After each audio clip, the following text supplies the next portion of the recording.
Hello everyone and welcome back to another episode of Laurence Streams Factorio Space Exploration.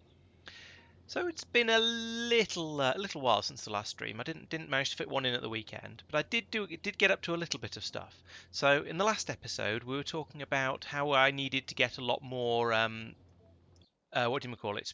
The green stuff, vitamelange, this stuff coming in order to get the in order to start doing the biological sciences. And so I wanted to set that up to come in by rocket. And so in order to do that, I came back out here to Tulip, and this is where beforehand I had this vitamelange mine here that was then having his stuff brought down by train to here, building up delivery cannon capsules here as has always been the case, and then a little area of processing the vitamelange, loading it into delivery cannons and firing it off from there. And that might have been enough, but I decided that wasn't enough. So I decided. So I've done a little bit of expansion over here on this side. And this is what I was designing last time during the stream.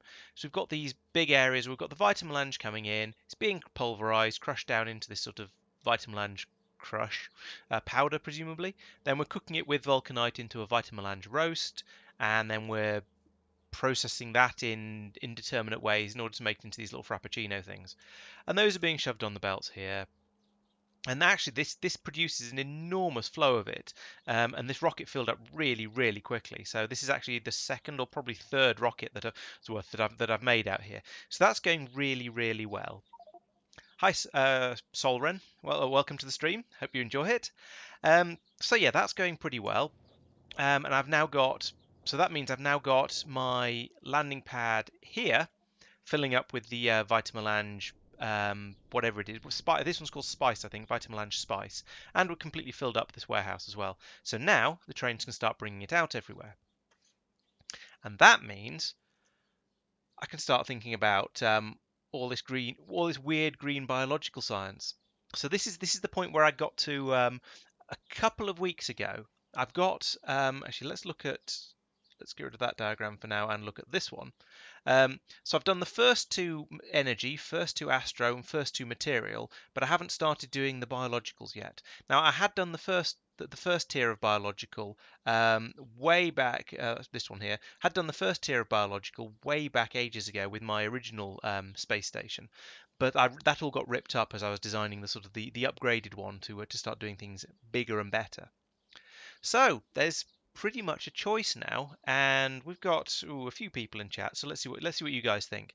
I can either go on and I can start working on Energy 3, Astro 3, Material 3, or Biological 1 and then Biological 2 and then eventually Biological 3. So I think let's let you guys. What do you guys think I should do? Which one should I go for first?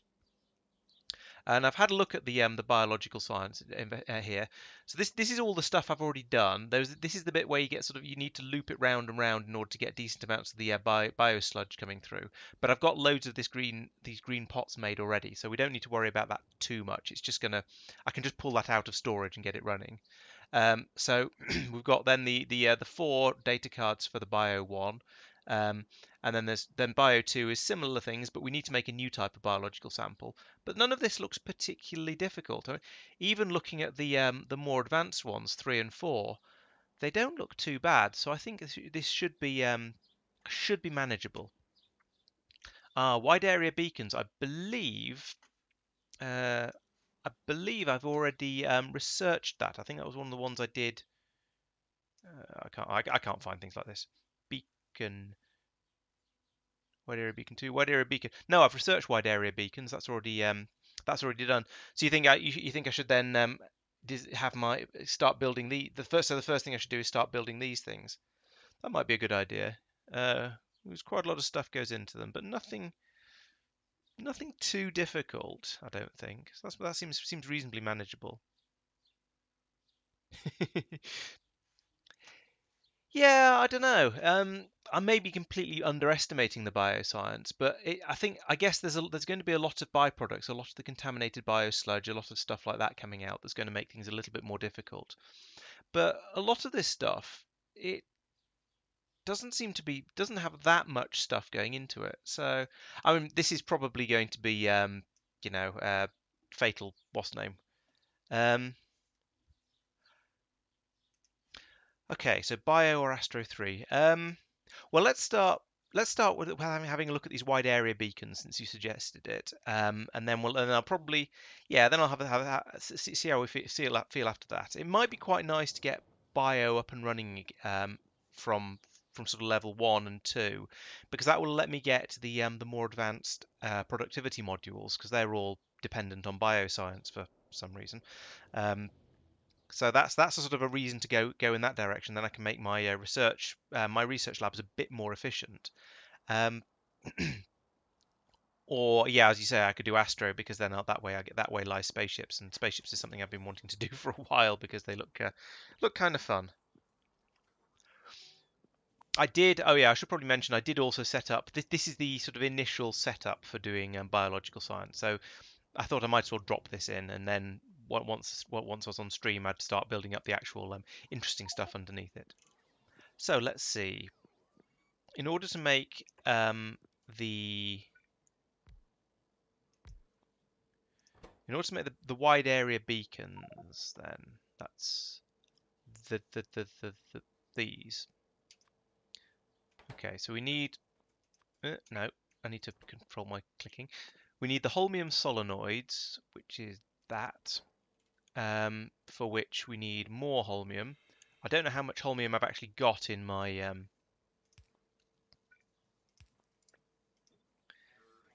uh, up here in sort of plate form. So those need to be fed into here, and then we're also going to need the normal basic beacons, and then a load of miscellaneous ingredients. So I want you to make beacons. I want you to be a square lower down so I can use it for both of them. But I might have I got any of these in my inventory? Wouldn't be no. Maybe I put them in this landing craft here. No, I just haven't got any beacons at all. Okay, so we're going to need to make those as well. Hopefully that's nothing too complicated. No, it's not. Those are. Ooh, I don't know about the electric motors. I don't think I've got any of those. I might need to start making them as well. Oh, goodness sake. Okay. And then we're going to need all these ingredients for this as well. Oh, holmium. Oh, the holmium cables are up here. That's annoying. Let's start doing this as well and limit that to there. Um,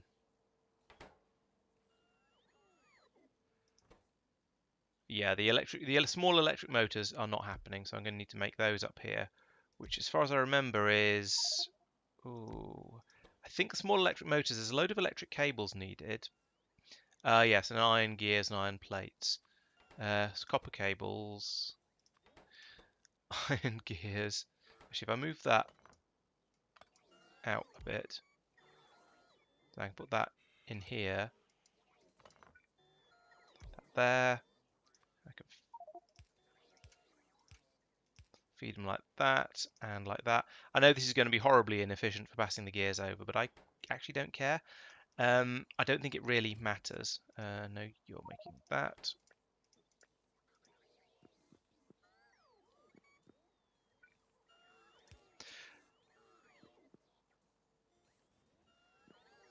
Okay, that should start working out. I've probably forgotten something. Um, oh yes, I need to go and get some energy catalogs.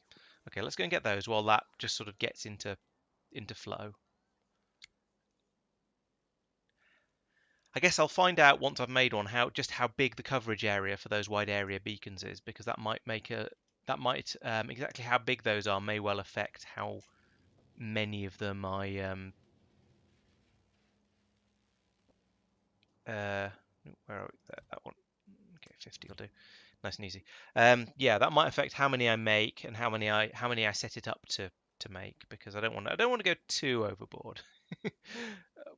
Well, okay, there's no such thing no such thing as overkill, I know, but where are they? There they are. All right.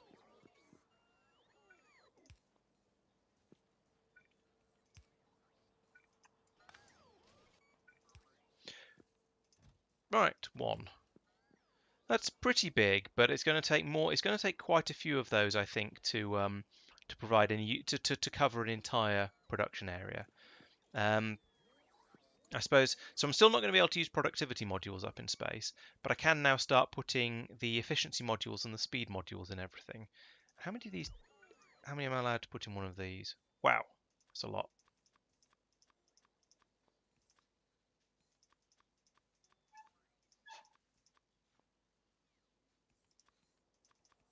That seems like a good ratio. That should make things like this use, yeah, minimum power and also run much faster. Excellent.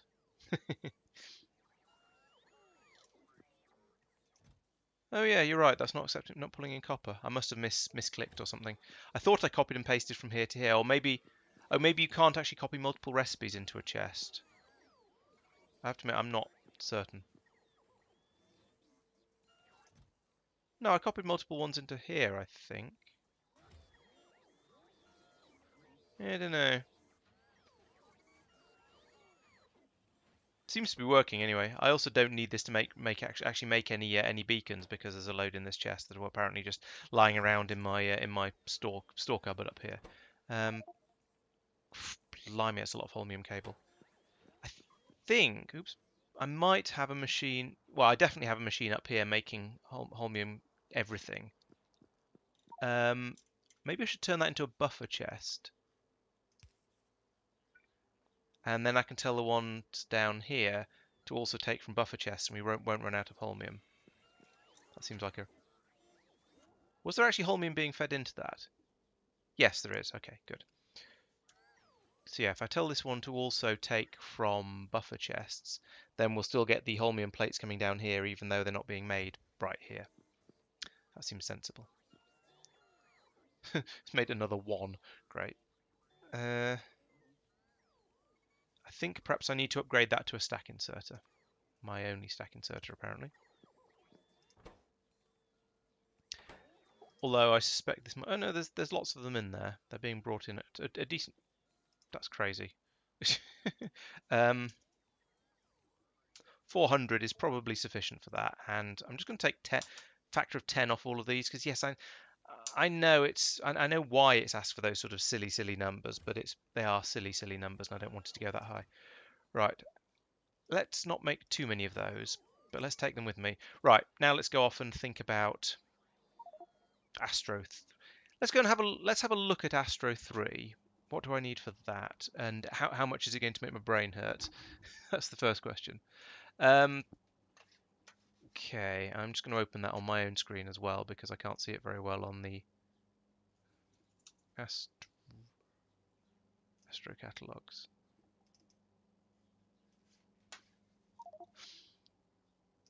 Okay, so number 3 requires those purple things, which are presumably some sort of advanced mirror. Um, Other than that, it's just cryonite slush, which I haven't made. I do need cryonite slush in quite a lot of places for lots of different things. So maybe I'll start making. Yeah, I think. Okay, first thing I'm gonna set up a station that makes sulfuric acid, I think, and cryonite slush because those things sort of go together.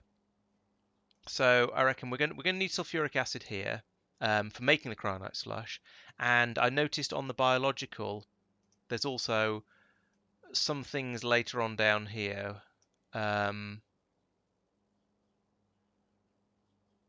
I was sure there were some things down here. Oh, it's probably that one. I forgot. I've missed out a couple of the ingredients for it. No. Oh, up there. There we go. That's where we require sulfuric acid. So yes, if I make a station that provides sulfuric acid and cryonite slush to the network, then those can be taken off to wherever they're needed. Right. Let's do that first. That I think can be fitted in on this one, which is my sort of what I've been thinking of as a sort of not quite a bus, but a processing area. So there's all the things that I'm going to need in relatively large quantities and in multiple places are being made around here. So let's not start low down. Have I got any railway? Yes, I have. Let's go up here, extend this a chunk. Trying to get distracted by the massive pigeon just outside the window.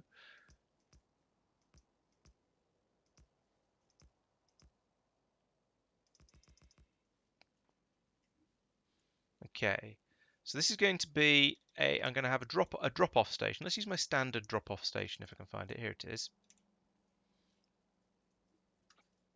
So I want that.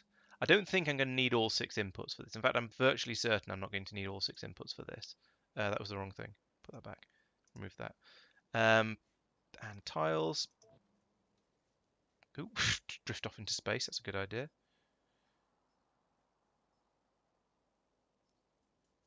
So I'll put this in here, I guess. Yeah, that'll fit.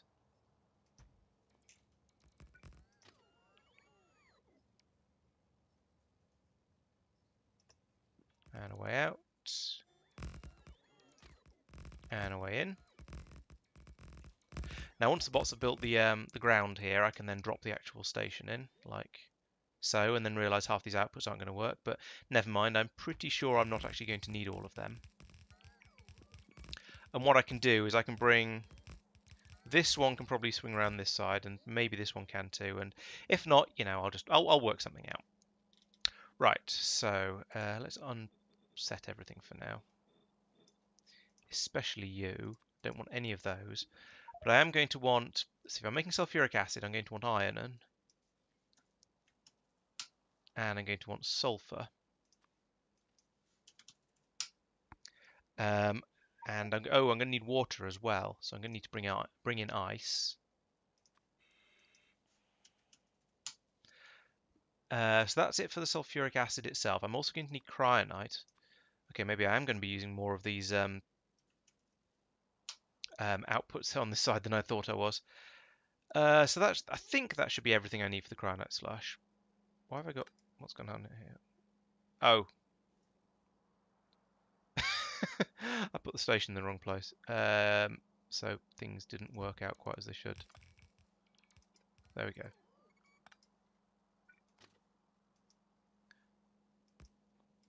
And I've run out of rail. So if I nick this, that'll give me enough to finish it off. And the trains can just go a little bit further around. That's fine. Ah, fallen off the world again. Right, put that there. That's power. Okay, so now we need to make an area for all of this to happen in.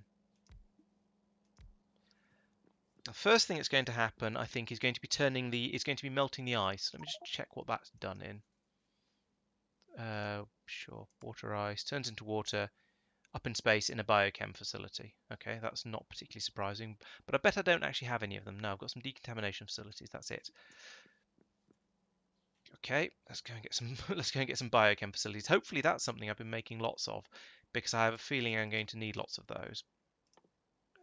Biochem facilities. That's that one. No, I haven't. That's another thing I need to start making then.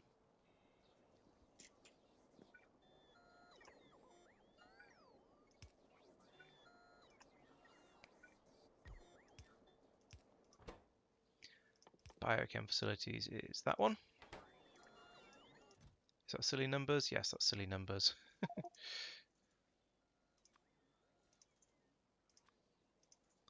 Just dividing them all by 10, I think, is perfectly reasonable in this case. So, oh, glass, okay. Yeah, because I don't need as many as it sort of seems to be trying to assume I'm going to make, or for the speed I'm going to make them at. And also, this inserter isn't actually fast enough to pass enough through for that sort of thing to happen. So how many did I get? I did get 5 of them. And there's another 6 in storage. Okay, let's take 2 stacks of them, because I think I'm going to need lots of those for making the sulfuric acid. I'm also going to need lots of tanks and pumps. Got those. Good. And that's probably going to be about it, actually. And the cryonite slush is probably going to be made in biochem facilities as well. Okay, let's go off and have another go at that. Hopefully this time I've got all the bits I need. And I do have... Yeah, I've got lots of pipes, so that might be all right. We'll find out. Find out the hard way. Okay, so coming out here, I thought I blanked all these. Right, so we're going to have let's start here with the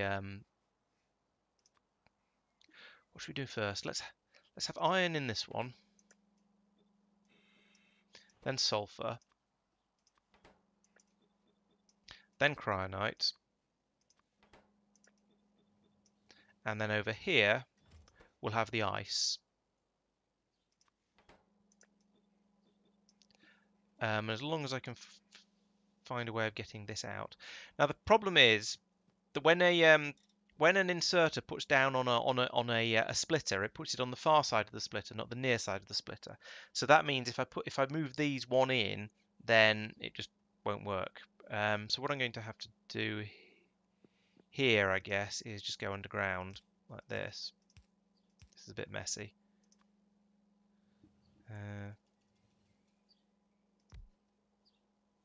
I'm not a huge fan, I have to admit. But then I can come through here like this. Actually, this is the bottom one. This should really come through here, just in case I ever decide I really want to do another thing here. So we've got the ice coming through here.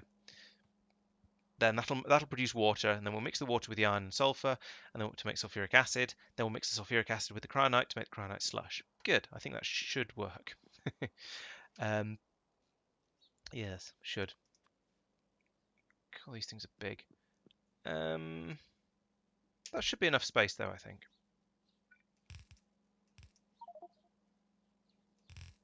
Get across there. I want you to melt water. No, not from steam.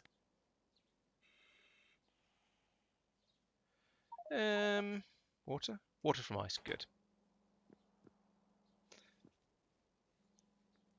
Okay, so that's going to spit water out into pipes. Let's bring out the pipes at the top, just because it's neater that way.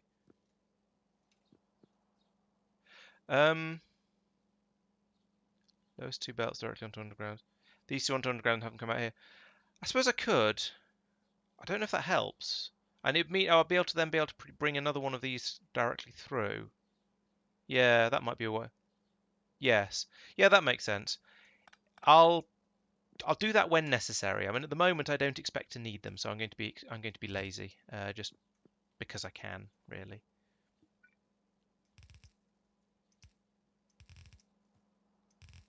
No, that way. That way.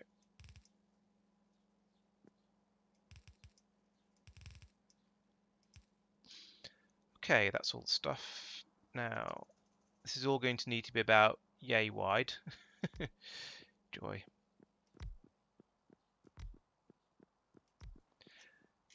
And to think I sometimes wonder how I get through quite so much for scaffolding.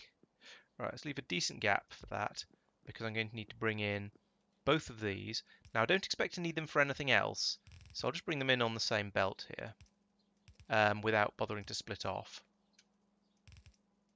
So just do that. Should be absolutely fine. I assume you're going to be able to make sulfuric acid. Yes, you are. Good. Iron, sulfur, water. Excellent. In fact, you know what? This could just be like that, and then have it go off like that as where it's needed. And that, why am I even making that an underground? There we go. Right, so that's my sulfuric acid being made. Bring it out here. We then need a fluid pickup station, so we can branch it hard. Didn't pick up any more railway.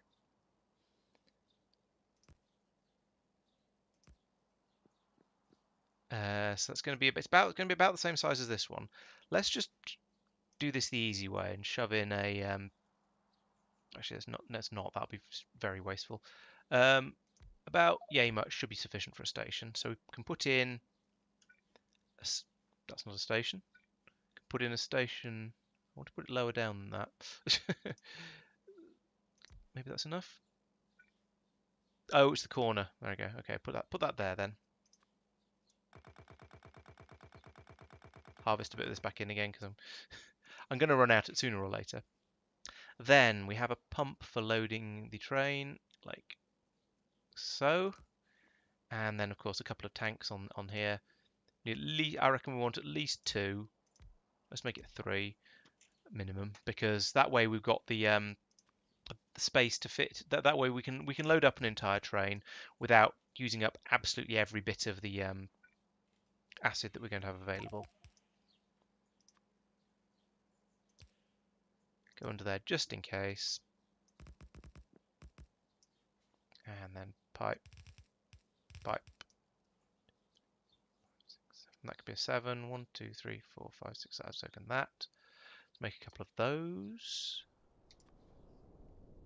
I wonder if I can just drop them straight in over. No, I have to pick up the other pipes first. That's a shame.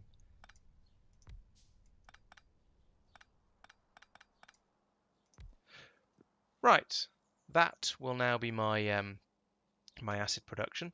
I'm going to need power for all of this, of course, so I'll drop one of these in here, I suppose. About there. That's just going to power absolutely everything around here. That's ridiculous. These pylons are amazing.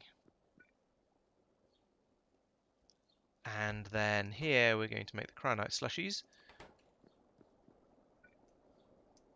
which is made from that.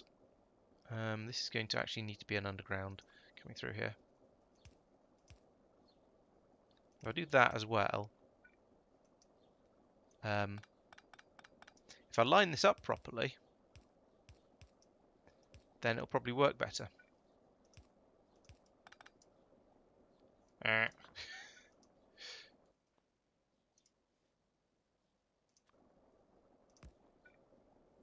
There we go.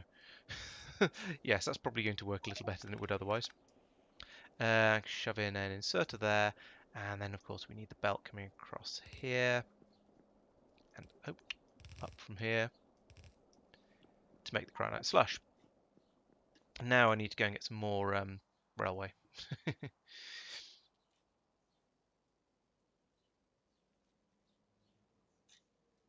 That's down here. Here we go, yes. Take 4 stacks of that, please. Fine, load me up again. Don't know where they're going. Oh, making... Oh, got somewhere else making biochemical facilities. Okay, I've got that doubled up then. Never mind. Right, so that's nearly it. I just need to finish off those stations, turn on the input station, and oops, hopefully that should be everything. And link it all up, of course. Can't forget that. And signals. Signals, yes, I do have some. Yeah. I'm going to make that a bit bigger. I don't like it being only just big enough. I think it probably was big enough and it would have been okay like that, but it makes me nervous. So I can put signal there. Then I can just take a copy of this, bloop, and put it in there.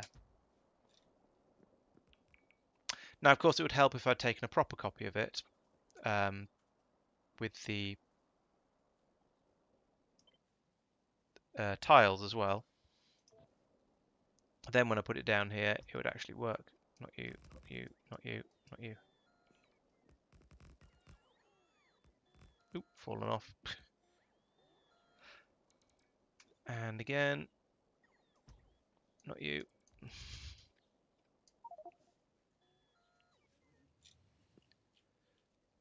Now, finish this bit off. Bit of piping, or room for piping.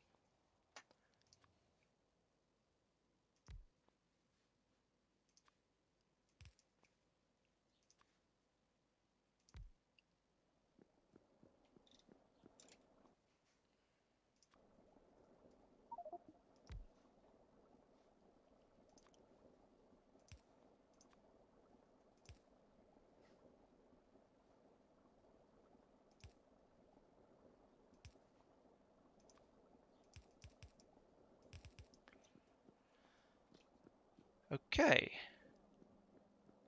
Oh, I'm going to need to wire those stations up, of course. I completely forgot about that. But down here, if I just link this up now, we should get in the things we need for this station, and everything should just work as if by magic. Gonna need an inserter, Oh, need power up there. The turns out they don't actually have infinite range. Who knew? So I'm going to need a couple of combinators here. There, and one there, and link them in. And then program them, I guess the same way I programmed the ones down. Where are they? Fluid pickups, like that one. Oh, copying and pasting doesn't work if you switch between satellite mode and normal mode. Copy, paste, paste. Okay. How are we doing? That's gone yellow. That's a good start. That means we're bringing in the first train load of something anyway. I imagine these are all going to last quite a long time, so we shouldn't have a huge number of trains coming in. So once these fill up to an extent, then it'll keep these machines running for a good while. That said, I am going to keep an eye on how quickly or not they produce their products. But I imagine that by the time I actually start to need things, we'll probably be in a position where we don't need to run too many trains back and forth. Well, where we'll probably be in a position where the everything is nice and full because it's just been running for ages.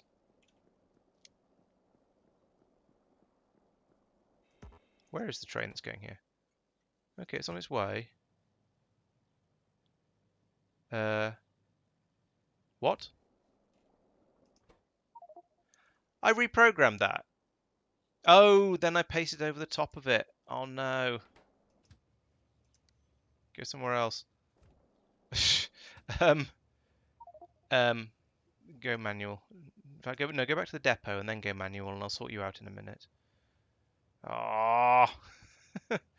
Actually, let's sort it out now. So it's carrying the basic material packs.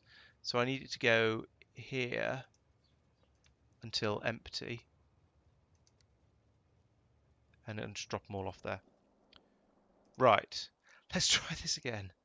Minus 1,000 of that, minus 1,000 of that. Grr. Pasting is a dangerous business. What's the other one? Oh, sulfur. Okay. Let's see what we're getting now. Iron. Good. That's on the list. Excellent. Right. Crisis hopefully averted. Pick up some of that. Don't need it. Okay. Right. So that's the cryonite slushies I'm going to need in order to make where is it, Astro? In order to make these purple mirror things, X-ray mirrors, I think, for Astro Science 3. And also the acid. Oh no, that's cryonite slush there, so I don't need those two. That is probably also going to need. Yep, I'm going to need to start importing chemical gel. Beryllium is probably on site because I think I'm making this on site. So we've already got that, and the mirrors we've already got because they go into here. So that'll make those, which allows me to make that. Those are made out of the normal things I've already got. Just a new type of telescope probably. So I'm going to need to make a machine to make the type of telescopes that's required to produce these. Then these two appear to be made from previously existing things. So those aren't going to need too many more things to be brought in. So okay, let's have a look and see what telescopes we require because I think I'm going to need to make some more of those before I can actually start making them. So we've got radio wave observation frames. They need radio telescopes. There's a surprise. Gamma ray observations need gamma ray telescopes. Okay. Well, but at least it's consistent and sensible. Dark matter data. I'm going to need a gravimetrics facilities. Have I already got those? I think I have. And that's going to require laser facilities, which I already have. Oh, and astroframe. That's not too difficult. Okay, so have I made blue orreries yet? I can't remember. Yes, I have. Excellent. So the only thing, so I need the two new types of telescopes, and I think that's it, unless I've forgotten something after it within the sort of the 20 seconds of reading it out, which, you know, personally, I wouldn't put it past me. That's the sort of thing I would totally do. But yeah, let's make some more telescope types.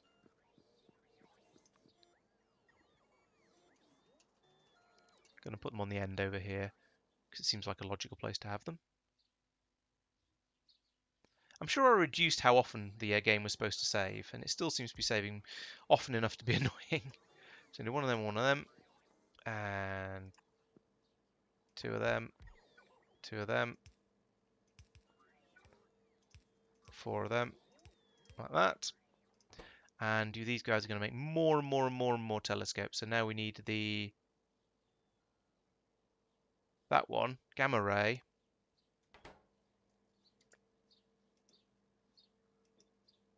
And these are going to be silly numbers. Yes, they are.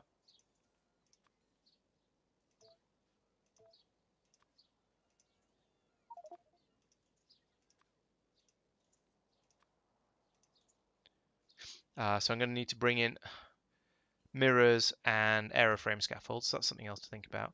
What was the other one? Was it X-rays? Was it? No, I don't. So no, I've got gamma. No, it was this one, radio telescope. That one. Silly numbers again. Oh, what? Mouse is losing the plot. And an enormous quantity of radars. Nice. But don't get too carried away. I don't want huge numbers of these. That's probably going to be plenty. Oh, unless they're really big, and that just means one. Right, so I'm going to need to go off and get some mirrors and some aeroframe scaffolds. And some mirrors and some aeroframe scaffolds for this one as well. And some radars. Okay. Am I building? No, I'm not building aeroframe scaffolds. I'm only getting up to aeroframe poles over here. Typical. And I can't put in another machine right next to this one. Let's just have to go up. Let's go up this way and to make them more like this. How am I loading that?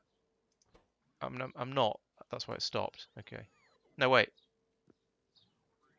Oh, no, that's all right. It's just these are going to have to get over to there somehow. So we need the aeroframe poles in this one, and then aeroframe scaffolds in this one, but that needs more beryllium. So that means I can get rid of that. I'll put in a long inserted there. Or I just move this. No, I can't move this down. That's in the way. That should do it, shouldn't it? No, it shouldn't because they're in there. Oh, stupid. Let's just make this a provider chest.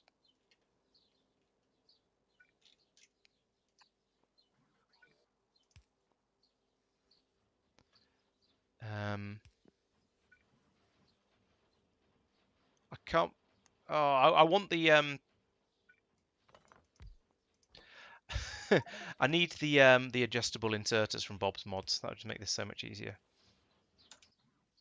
Because this is just getting slightly tortuous.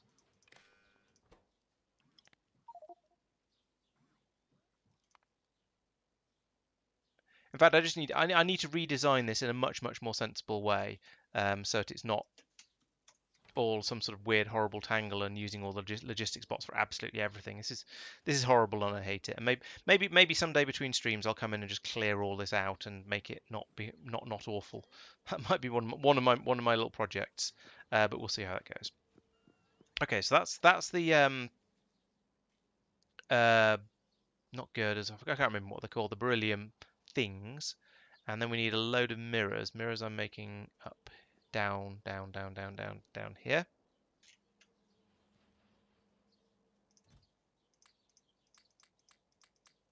Let's take lots of them.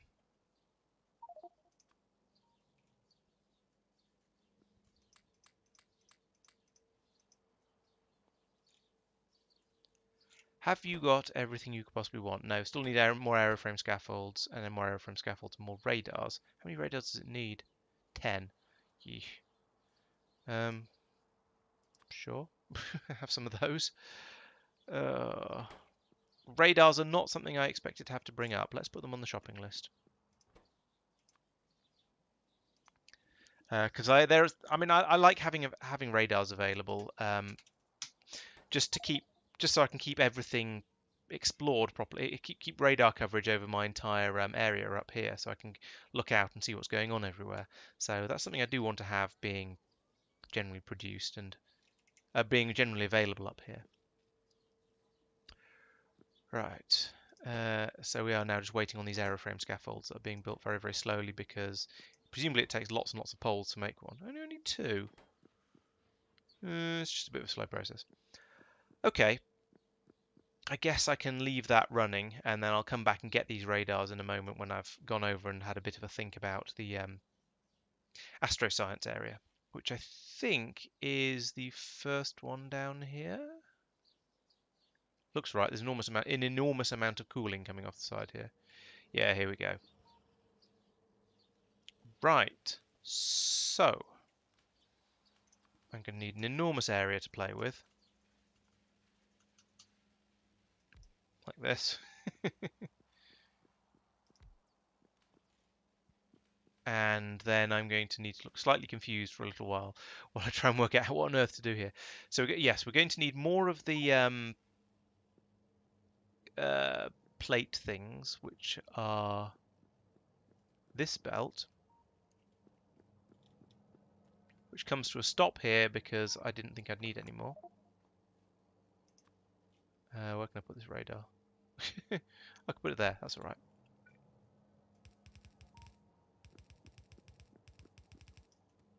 No, don't go, no, don't. That was messy. Yeah. Can't quite trust the, oh, it was programmed, damn it. Can I just undo all of that? There we go, yes I can. Okay, good.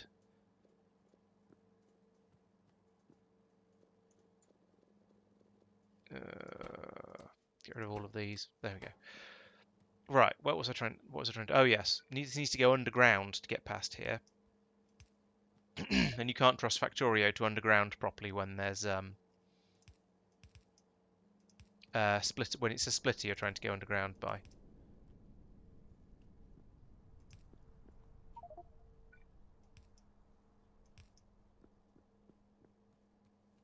You know what, I'm going to make a what do you call it? Belt immunity thing if I can find it, or if I've got the parts, which I clearly haven't. I'm going to try and remember to make one of those next time I head over back over towards the bus area. Right, this is awkward because I can't get this through here, so it's going to have to shift across a bit and come down this column.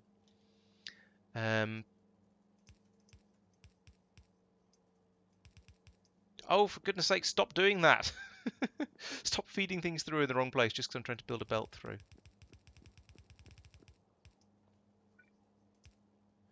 There we go. I do learn eventually, I promise. Okay. So let's make sure I do this correctly. Radio wave observation data is the observation frame plus supercooled thermofluid. So there's only one solid coming in here, but we do need a fluid, and that's only cold, so it's not. I can't use that one. So we need to have a pipe coming across here with an underground. Actually, no, the pipe can be pushed in a bit closer. So yeah, there'll do for that one, and that should be a splitter anyway, rather than a straight through. I'm not sure I don't want to build any of this until I've actually got the telescopes to put in, so I think this is probably as far as I can come. Oh, except I can put some more of these pipes in.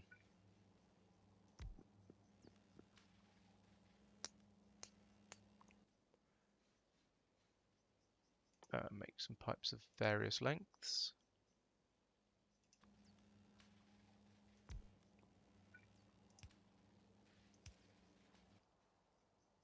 Seven.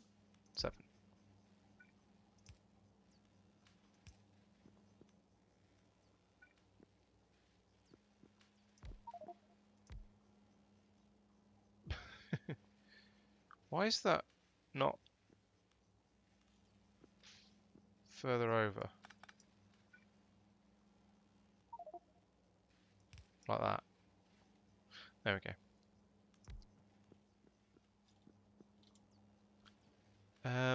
Cold Where's super chill? There's super chill.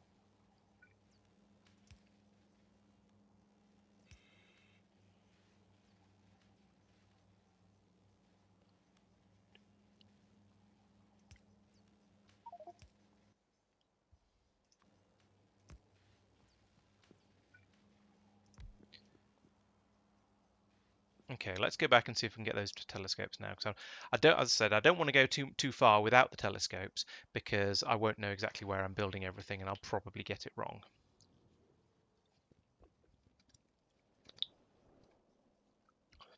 I could put down what do we call it? I could put down ghosts of them, but it still feels better to just use the real thing. You've still not got any enough of these. How many do you need? 120. Jeez. 6 in there. I'm not no point in stealing from that one. Okay, I guess I'll go and do gamma rays first then, and maybe I'll do the other two, the ones that don't actually require a new type of telescope, but they do require the blue type of orrery. Let's get some of those.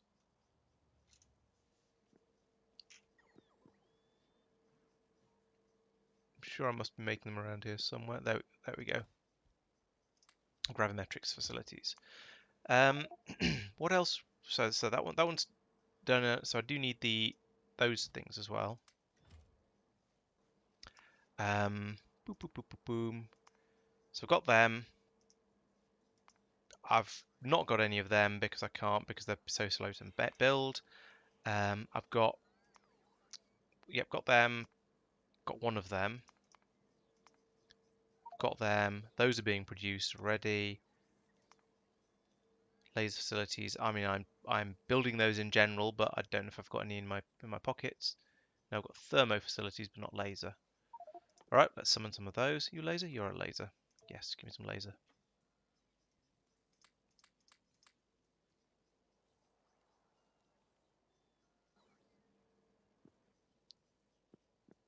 Good. But, thank you. Yes, belt immunity. Well done. I had completely forgotten, as is my way. So I need some of that and some of that. And now I can make a belt immunity. Thank you. Very much appreciated. As usual, I'm out of blank data cards, which sucks, but what can you do? I'll worry about that. Probably once I've built this and I can't test it because I don't have any blank data cards. Okay, gamma ray telescope goes there. And yes, do the thing. Oh wait, no, I need to make gamma ray detectors first.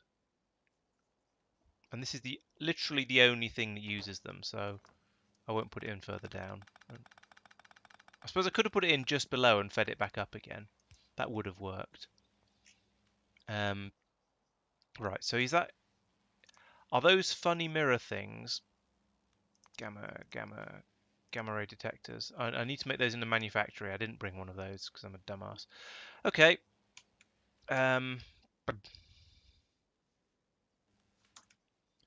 Let's go and get one. And then I'll need to build up the stations to provide all the stuff I need to make the gamma ray detectors. That hopefully won't be too difficult. Where am I making manufacturers? There. Why have you stopped? You've run out of low density structures. Why are you not being brought low density structures? Because I haven't set it up to tell you to tell it to bring you low density structures, of course, because that would have been sensible. Do I have any in my inventory? No. Oh, yeah, I have those. In fact, half the stuff in here probably isn't being brought in properly, so this isn't gonna. Oh, it was being brought in by belt from the old system before I ripped all of this up. But that means a lot of this will be in these chests here. So I just need to yeah, actually I just need to do that, and that will have all of the stuff in there that it needs. And most of that is up here in being brought up in very large quantities. So let's see. Actually, the electric motors and the heat shielding are being brought up by the general rocket, so that's just going to bring up whenever there's a rocket full. Low density structures are in enormous quantities. These inserters, actually, I don't think I've got a way of being brought up here. I should probably put them on the shopping list as well. The assembly machines are definitely being brought up by the rocket.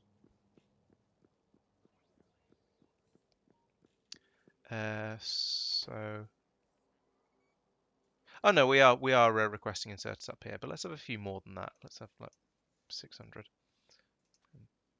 400. Those seem like better numbers to me.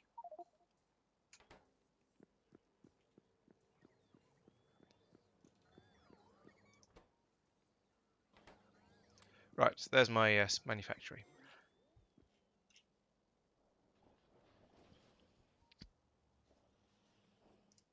Do I have somewhere good to put the belt immunity? Well, I have space to put it in, but it feels like it's going to be annoying later because it's going to take up space that I'd rather use for something else. But never mind. Okay, so we have the I know. There it is. Right, so we have this. It goes about there because it's huge and it's going to have lots of inputs. And this is to make the gamma ray detectors. So for that we need mirrors, beryllium, cryonite slush, and chemical gel. Mirrors and beryllium should be up here. There's mirrors.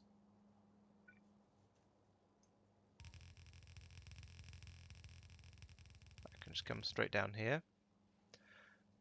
Beryllium should be in here because it's being used to make these things. Yes, here we go. Oh, no, no, no, no, no, no, no.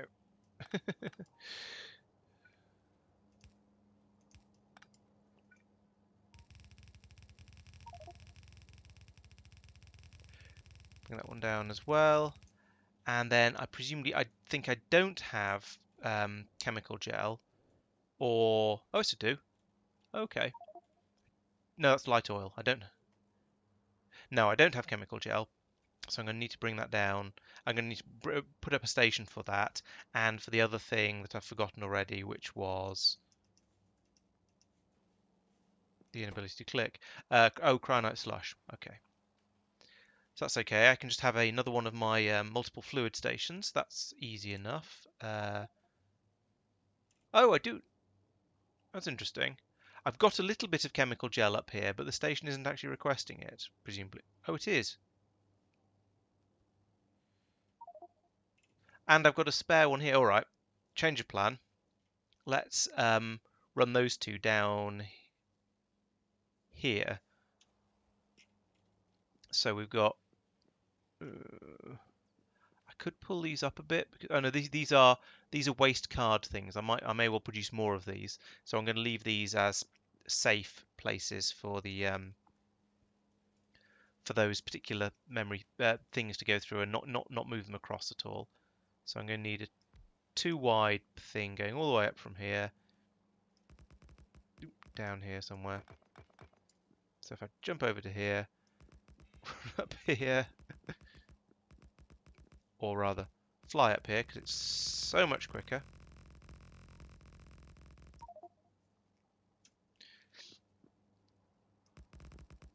Okay, so actually we need a bit more of this going across to here. This one is going to be... I've even programmed it to be cryonite slush. That's interesting. Well done me, I guess. Apparently I've been planning ahead. Whatever next. So one of them to there. And then I wonder if I put in that, how far can I go with an underground pipe? Not even slightly. Or actually slightly, yeah. If I pop up here, I can go from there to there to there. And then come across there. Let's make that an underground, like that.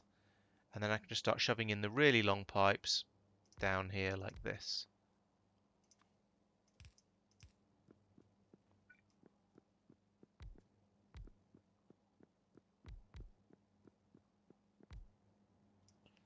And I'll make some underground as well.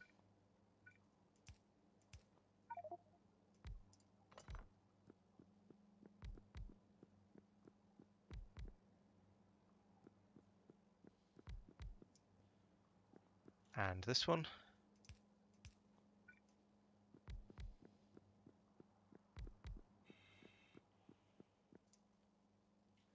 And the... oh, I can't do it with these two.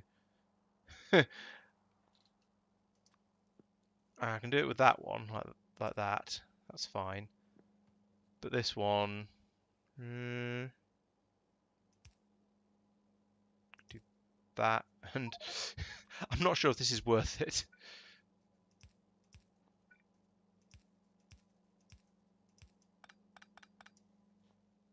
But I've done it now, so it'll stay. Okay. Nearly there. So, okay, I'm going to try and fit both of those in over here by the looks of it.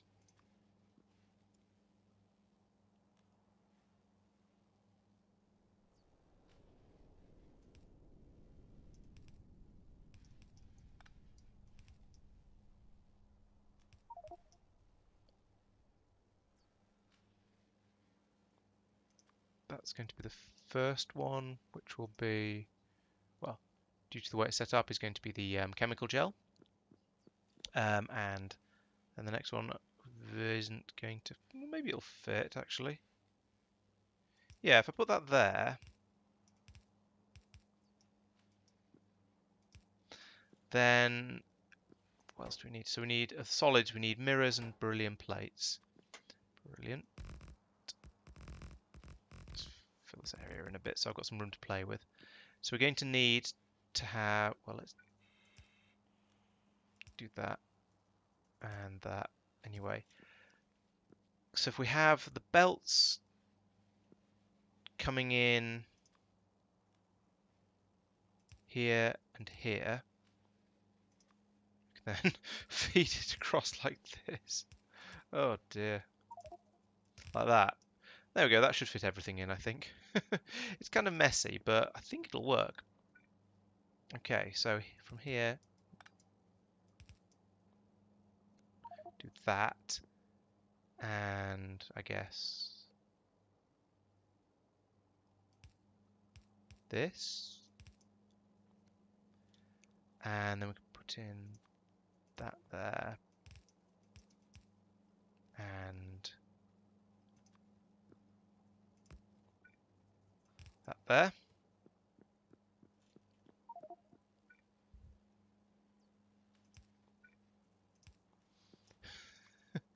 This feels like a bit of a convoluted mess, but I think it'll probably work. This also feels a bit dirty, not up to my normal standards. Okay, and over here, I'm going to need to put in some longer pipes, like that could be a 9, like that. So could that. Excellent, that's nice and easy.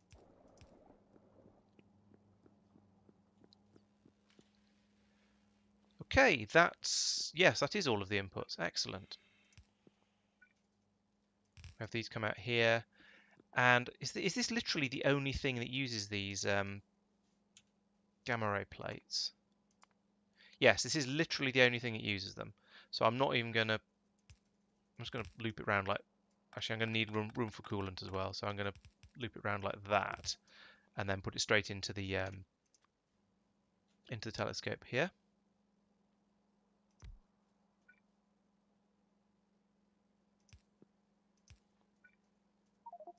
And feed out there. Okay. How's that going? Right, okay, so that should be everything. I'm obviously going to need power down here. So I'll drop in one of these things. Can't go any further down.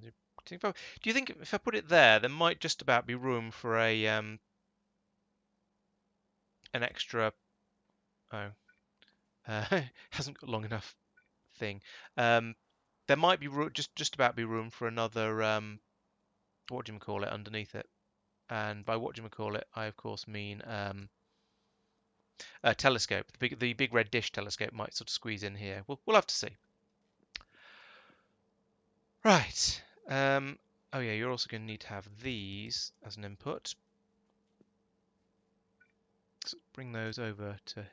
Bring that over here, I think.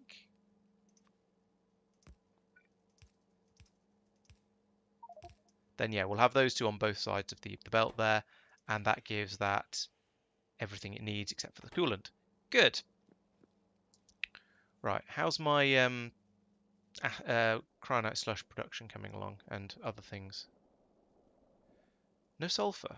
Am I not bringing sulfur up here? I thought I was, but I might have forgot. I might have not yet. Great. Okay. So I don't have a sulfur supply up here. Um, that's. Do I even have sulfur on the rail network down here? I think I. Yes, I do. Yes. Okay. So I can put in the next one of these stations. So this is meant to be. Oh, I have a sulfur rocket. That's probably why I thought I had sulfur up in space. I mean, I'm pretty sure I don't, but yeah, Norvis orbit none. Okay, so there's nowhere for it to go, but I am actually making it. Okay, let's solve that problem then first, because it's not going to go any further until I do that. Until I deal with that. I need to make my cryonite slushies.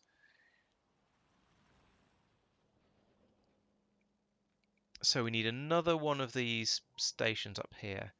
Now, let's see, do I have any of these available? Let's find out. I'm going to call you. Actually, what's my naming scheme around here? Glass drop. Okay, so this should be sulfur drop.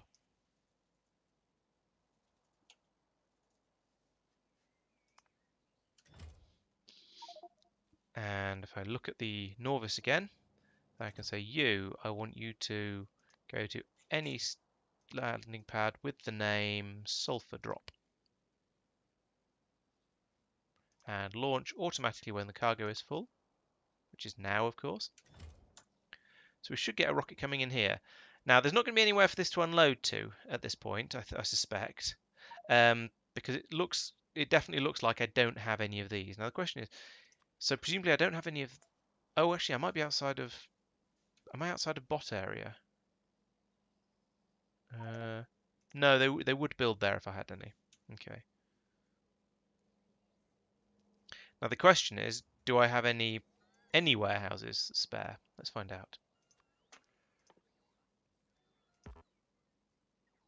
I'm already requesting warehouses. Oh, I've got some. All right, let's make a logistics warehouse then. A provider warehouse. That's the one I meant.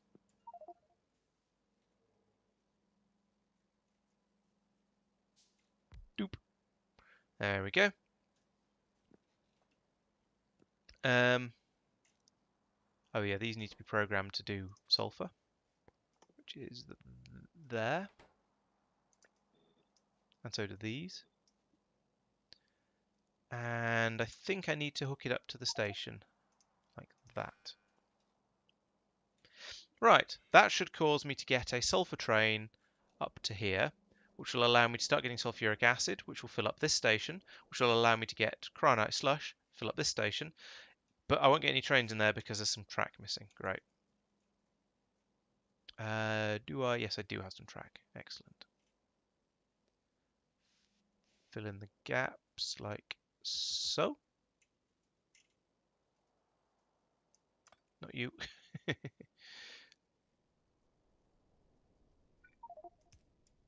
Put that there instead. There's no point, obviously no point in that one being there because it's just flashing. Right, this time I think I might actually sit around here for a moment and make sure this works. Is that a sulfur train? That's a sulfur train. I'm also kind of curious as to how quickly this will run. And see, I want to see what sort of rate I get this stuff actually being produced at. And also, by extension, where the bottlenecks are.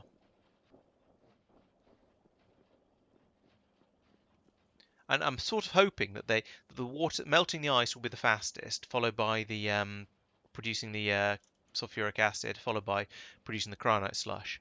And that way they'll all run and we'll fill all the tanks up. But I think that might not actually be the case. It seems like this one is using up the acid as fast as this one's making it. Although it does look like this one requires a faster inserter, so let's give him an upgrade. Or a friend.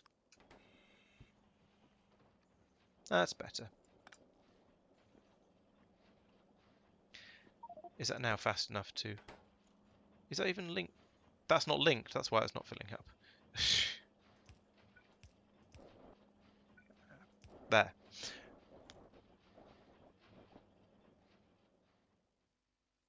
Saving again. So those are now...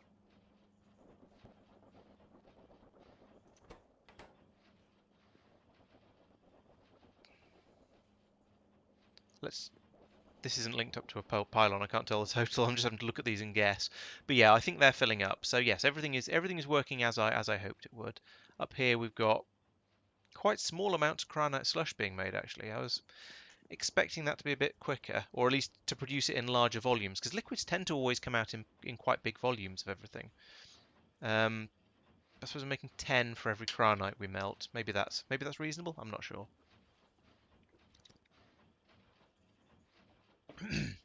It does only use 1 sulfuric acid each time it runs, though. That's quite good. Now I could whack in one of those new beacons I've just made and speed everything here up, but I don't think it's worth it. What is probably worth it will be down here, speed all of this up, except the problem is with something else. What's happening here? Oh. Oh. Oh. Right, so... Well, I don't know why these have stopped. Why have you stopped and run out of copper? It's odd. This is... bad. I don't know what's happening here.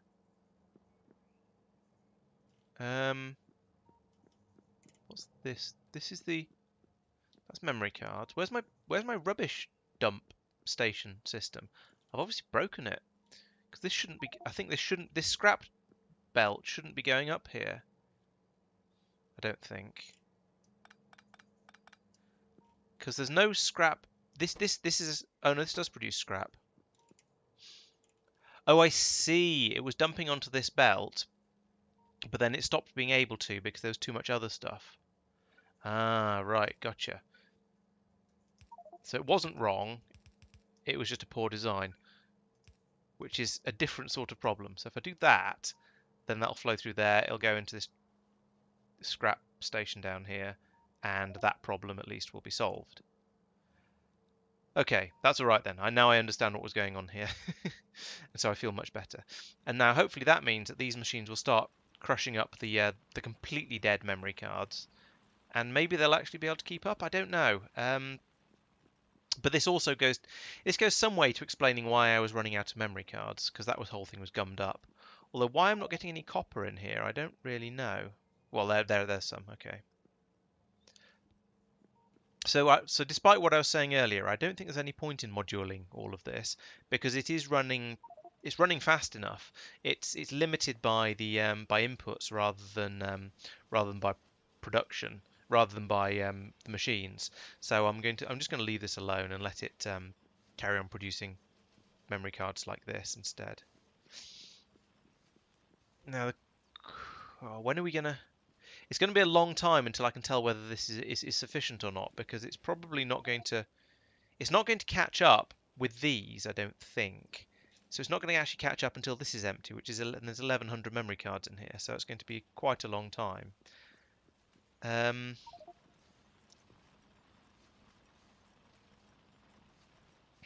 But I'm going to assume it's enough and try and remember to come back later. So that just means obviously means I'm not going to come back later because I'm going to forget, as is my way. But yeah, I think this is probably all okay.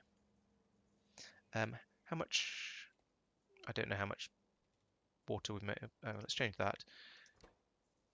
Cryonite slush pickup, and this one is sulfuric acid pickup. Spelling is difficult. What are you? You are acid stuff drop off. The rest of this all appears to be named properly as far as I can tell. Okay, Let's go and see if that other telescope is ready yet. I think it probably will be by now because it's been quite a long time. I've thoroughly shaved several yaks. Yes, there is a telescope in there that I can take, and there's 3 in this one. Let's take one of them. Right, now I can go and actually start doing a bit more of that Astro stuff, and maybe if we get enough memory cards through, we'll even be able to test it and see if it works. Okay, so this is going to be the production of those X-ray filter things. They're going to come down here and work in that one. I then want to have the massive radio telescope in here because I want it to also unload onto this belt because it's convenient to do it that way. You're doing radio wave observations. You also take in super chill and output lukewarm. That's fine. That's as I was hoping and expecting. So I want that. If I do that and that, then I can bring it in here and pass it along that way and along that way, and that way that just makes it nice and easy. You can't tell very well what's going on behind this massive satellite dish, but I hope you'll just take my word for that. Okay, so we're going to then need another set of those cards coming in here. I don't mean cards. I mean, what are these things? What are these things? Observation frames. There we go. Those things. So that needs to come in across here. So it needs to come across here. So this needs to be there. So I can do this and this.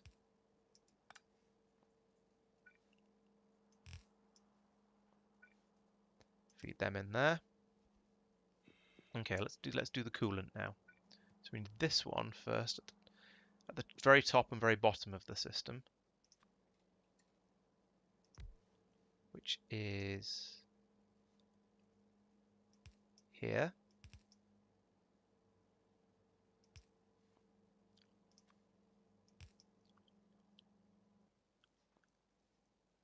Five. That.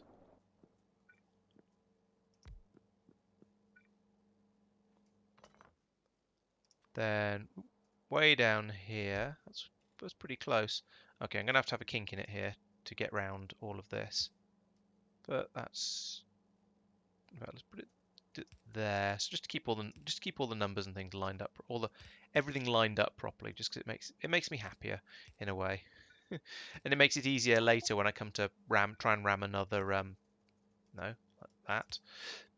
Try and come down and try and ram another belt all the way down through it. It just makes it a little bit easier. Right, this is working. I mean, it's not going to keep working because this is going to fill up, but it's a good start. So we then need the room temperature. When that room is deep space, I'm not quite sure what temperature that is, but apparently it's, well, I am sure because it says on the thing that it's 25 degrees.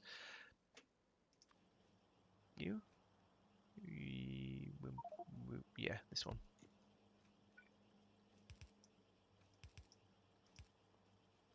And then a little bit of pipe like that, and that's hooked up.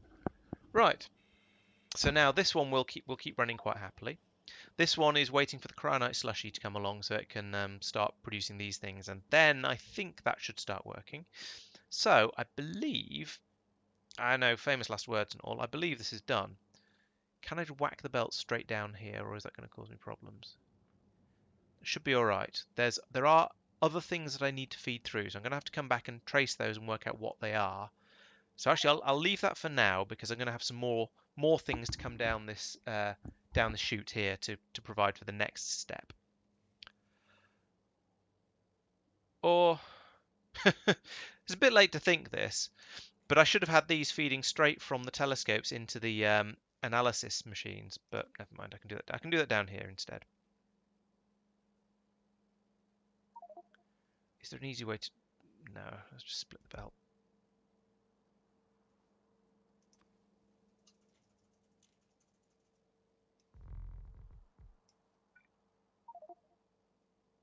Two, three. Right, so we want here. We want to do X-ray on one side, or radio wave on one side, and X-ray on the other, gamma ray on the other. Okay, easy. So we then feed this Let's just feed that in there. Just bring that down here like this. Feed it in there, and then it's just feels trivial to do it like that. But if I put in an underneathy bit there, then I can have this output here.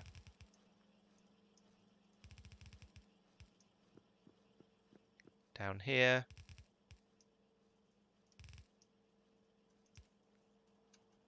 There. That'll do those two. So we need inserters like that. It's really handy being able to just build without having to worry about power poles, because these things just have so much coverage. It's fantastic. I'm glad I've finally developed them.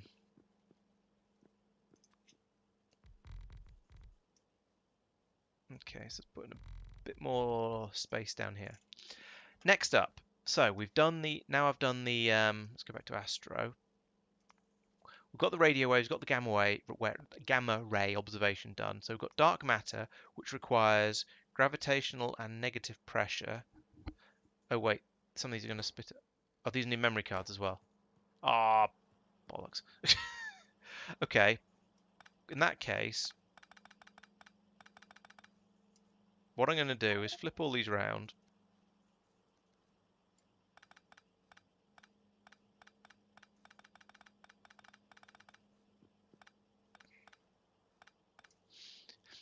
And splitter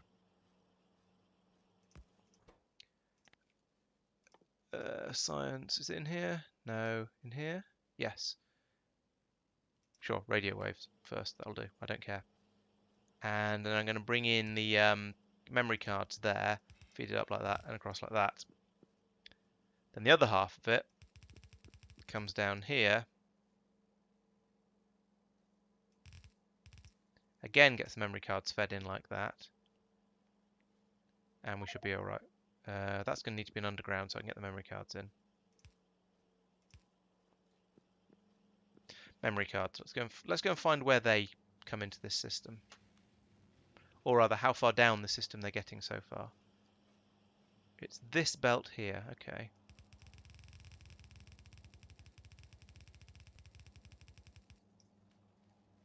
That's not so bad. That was relatively easy to punch through all the way down there.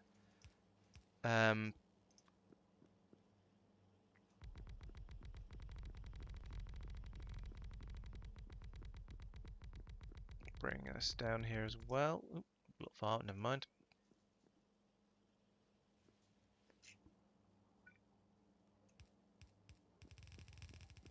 That's down here. So these should be being broken out on the outside. Okay. So that means there.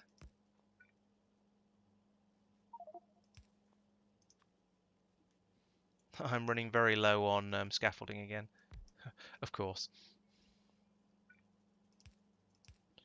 And then this will come across. I don't know where the underground belts are supposed to go anymore. This seems to have worked out. Actually, that seems alright. I'm going to need another patch of that sticky outy bit there.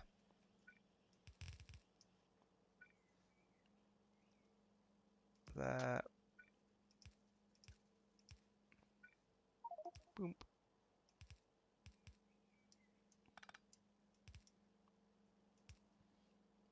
There. Actually, no, that's probably alright.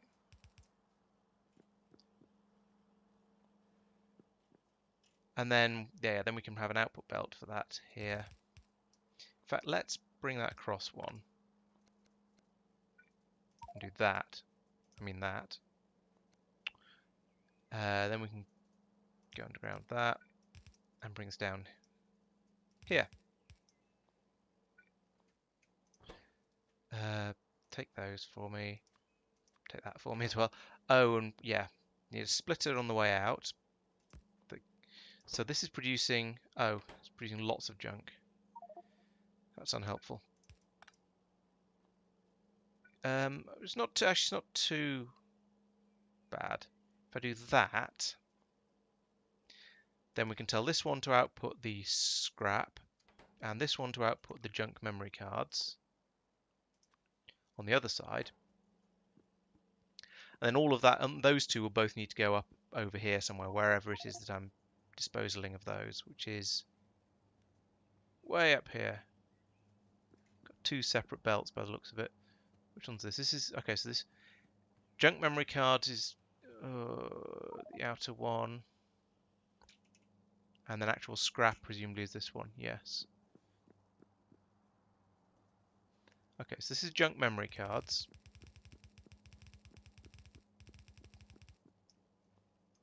And this is me running completely out of scaffolding. Let's go and get some more of that. And I'm going to increase the amount of that I'm asking for as well, because this clearly isn't enough. 2,000 apparently is not enough, so let's put that up to 3, because I haven't got room in my inventory for 4. Too much stuff. Some of which is useful, some of which perhaps not so much. I can get rid of that actually, because that's completely useless. Ooh, I've overshot.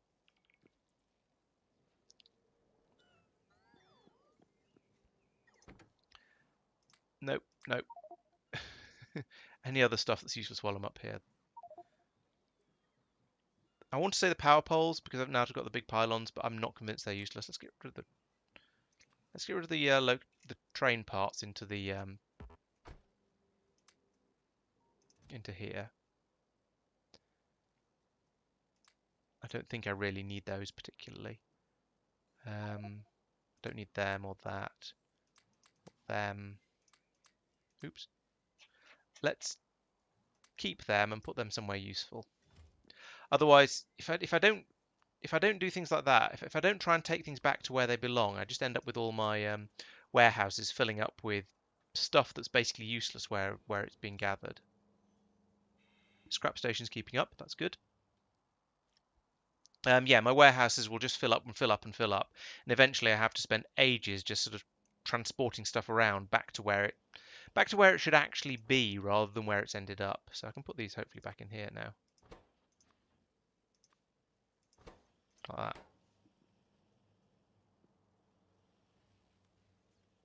Right, more scaffolding.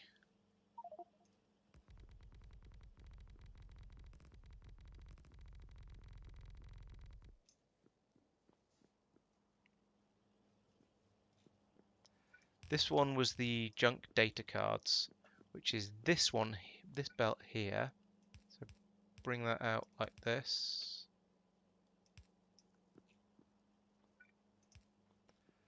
Yeah, I'll just punch it through. That's probably easier. Then the other half of that is the genuine actual scrap itself. You know, to save on underground belts slightly, let's do this the other way around. Let's make you scrap. Scrap, scrap, scrap. And you junk data cards. So the junk data cards will come through here, like that, up that belt. Scrap will come across here, up this one.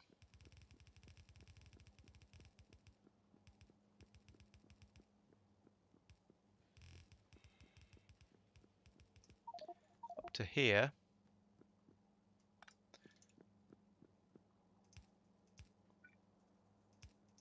I'll pass that through there. Yep, that all lines up again. Great. That was easier than I was fearing, actually. Ooh, overshot. Right. So that I believe is now all done. We've got the same sort of nonsense coming out here with reasonable chances of data cards and scrap and stuff. So it's a good thing. So it's actually, in hindsight, I'm very glad I've got them. The inputs on the outside, and then the output in the middle, because it just makes it easier to deal with all of the different things that are going in and out of it. Okay, so that's that one. Those two, in fact. Next up, okay, so these ones I've looked at these about 4. Oops, press the wrong button. I've looked at these about 4 times already, trying to remember which ones it is. So it's lending data, negative pressure data, and oh, that's handy. It's a sort of an internal kind of requirement. Dark matter data requires gravitational lensing and negative pressure. Negative pressure Requires astrometric and aeroframe. Okay. All right, that's okay. So I need to bring down gravitational lensing and astrometric.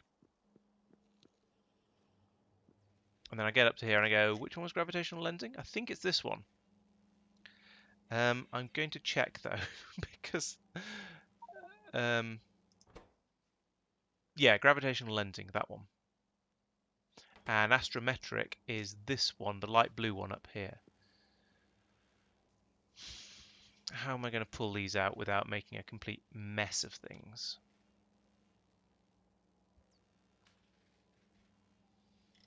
I guess I have a big underground chunk here and a big underground chunk here. And I end up with all kinds of data that I don't want. Take it away from me. Then I put in a splotter here, and I say I want you to take out the astrometric data on that side. Yep, that's good. Output it like that. No, that isn't going to work.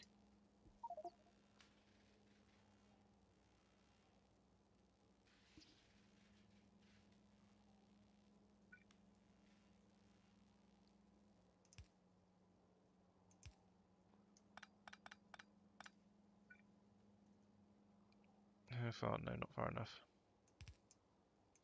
Can do that. Bring it out the other side of that and round here. It's horrible. But it'll get it in about the right place. So I think I'm going to do that.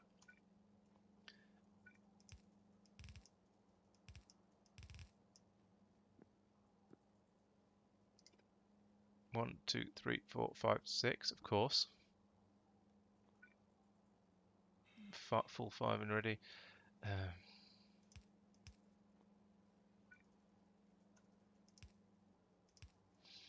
Right. Ugh. That's gross, I hate it, but sometimes you need to. And then again here, a similar sort of thing with more splitters. Here I want to take out the gravimetric data, which is gravitational lensing data, and I'm going to check that one more time because I'm really paranoid. I'm just going to pull out the wrong one here and feel really stupid. Gravitational lensing data, yeah, that is the right one. Good. Put that there. Then that. Let's just do that just in case. I'm pretty sure they'll always be on the correct sides, but again, paranoid. And can you blame me?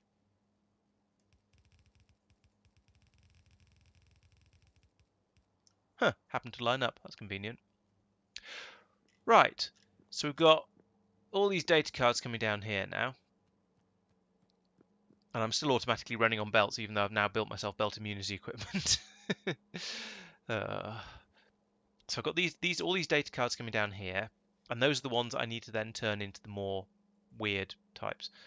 Oh yeah, I have got that right. Okay, so I'll need to do the negative pressure data first because that creates the negative pressure data which is required for the dark matter data. So negative pressure, I need to make aeroframe scaffolds.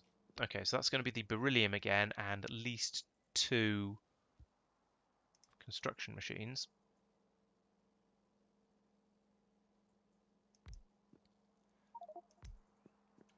I wonder what the speed of making these things is like proportionally. So these produce 2 every second. These take in 2 every half a second. Okay, so I need two machines on the input. Oops. And 1 on the output, like that. And I don't know how important it might not be that important to balance these. I might not have enough throughput for it to matter, but on the other hand, I might. So I'd rather make it sensibly than than risk it. So we need beryllium for this, which comes down from this belt, like this.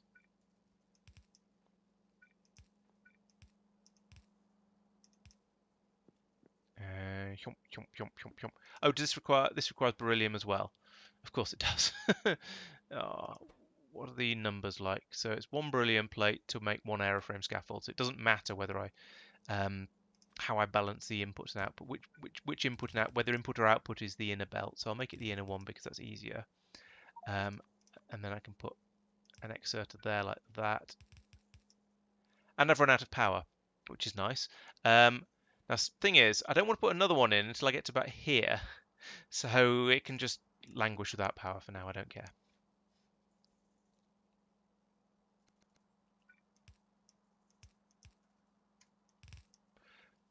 Okay, so what do we make the negative pressure data in? So we airframe scaffold, astrometric data, and we make it in a laser facility. And it requires supercooled thermofluid. Okay, laser facility, that's this one. I go about there probably. I don't know. I've slightly lost track of where I'm lining things up with, but it sort of I sort of don't think it matters. This one, right? We need a filter splitter. Let's put it in here, and we're going to take off the astro data to the side like that. So it puts it on the other side of this belt, and we can then feed it in there and out there. And you're going to make negative pressure data. What is negative pressure anyway? I mean, obviously it's obviously science nonsense. Oh yes, thank you. I'd completely forgotten that pylons can be placed in empty space. So yeah, let's just shove it in now. Then I won't forget about it. Yeah, it can just sort of float there in space. Great. I mean, that's no worse than some of the extra little floating bits of substance scaffolding I've got scattered around, so I can't really criticise it. Well, I can, and I probably will, but I shouldn't. Right, what are you? Are you super chilled? You are super chill. Excellent. Are you a long one? Yes, you are. Boom, boom, boom. No, that's a bit more than half. That might be a 9. No, definitely not. I've run out of 7s. Let's make some more 7s.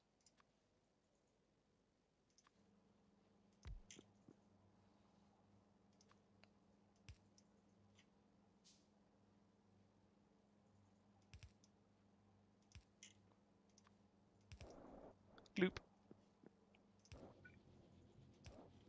And then an output as well, of course.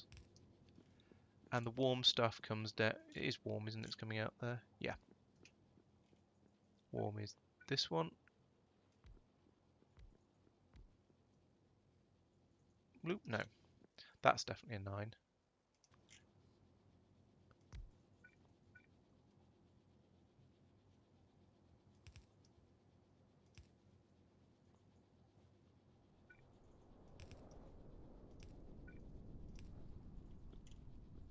Okie dokie. Right. So the next one is going to be the one that requires these 2 science packs. This and this. What's coming down that belt? Okay. No. That way.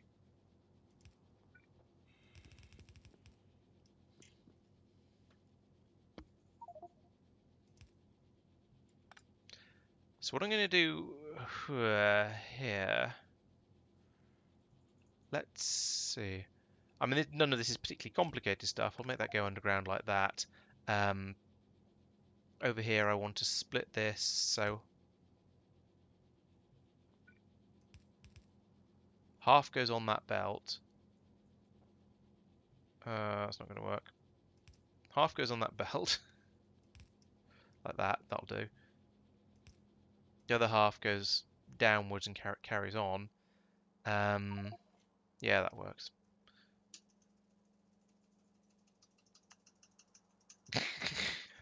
How much of this can I put down in one go?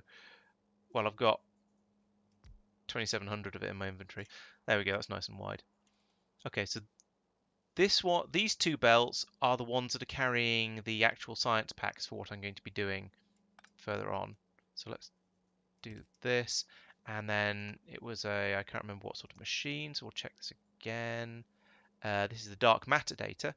Dark matter is gravitational lensing and negative pressure, which I have on this belt, and that's done in a gravimetric facility this thing. Dark matter data. That's what other outputs have you got? You've also got junk data card outputs as well. I keep forgetting keep forgetting that every so often I need to also filter out outputs. But fortunately, it doesn't seem to have bitten me too hard just yet.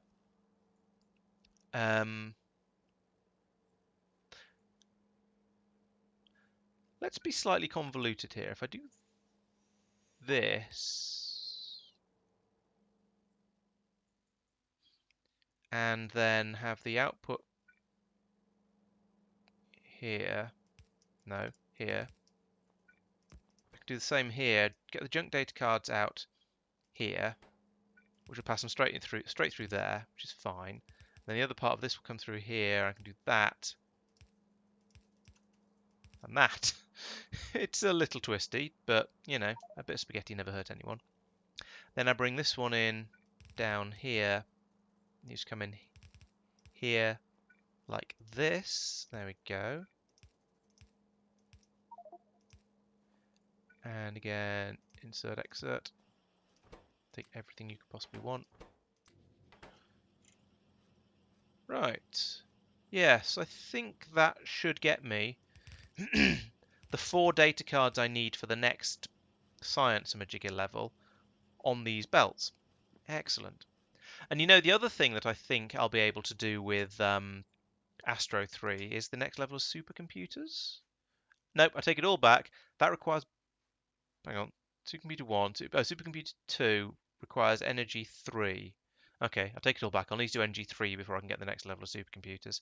And then for some reason, energy 3 and biological 3. That's a bit weird, but yeah. Oh well. That's something I do want to go for at some point, though. Oh. Hey, where did that come from? Oh, you spit out completely broken ones as well. That's really unhelpful. I mean, I'm glad it happened then, but it's still really unhelpful. Okay. I think, let's see.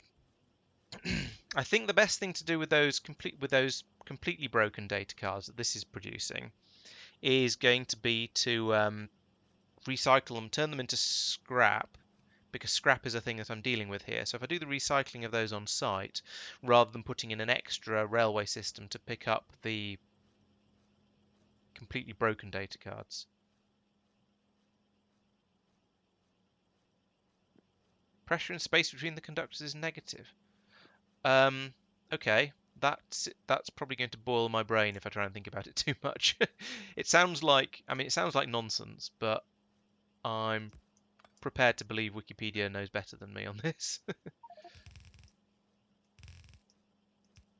It sounds like it's not so much nonsense. It sounds Pratchett-esque. It's sort of the thing. I can believe that on the Discworld there would be negative pressure because of course there would. They've got things like negative levels of light and anti-sound and so on. Although actually anti-sound is a bit like sorry, I'm sort of concentrating slightly here. That one. The anti-sound is almost what you get with noise cancelling headphones, isn't it? Except it was slightly more effective than noise cancelling headphones, and they had a bell that would sort of there was the bell at Unseen University would produce anti-sound every time it rang, and you didn't have to be in exactly the right place to. I was going to say hear it, and then I realised that was completely the wrong word, but you know what I mean. To not hear it, to be affected by it. But yeah, then there was also definitely I'm sure there was negative light and probably negative other things that you can't have negative things of. But then that's what you get when you have a strong magical field. Oh hey, I started talking about Discworld and the number of people watching has shot right up. I'll have to do that more often. uh, I suspect it was a coincidence, but you know it's still worth trying. It's not like talking about Discworld is even remotely a hardship. I need long inserters in here as well.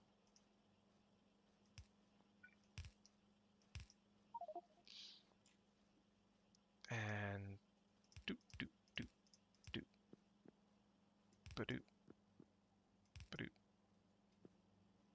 boop. Yeah.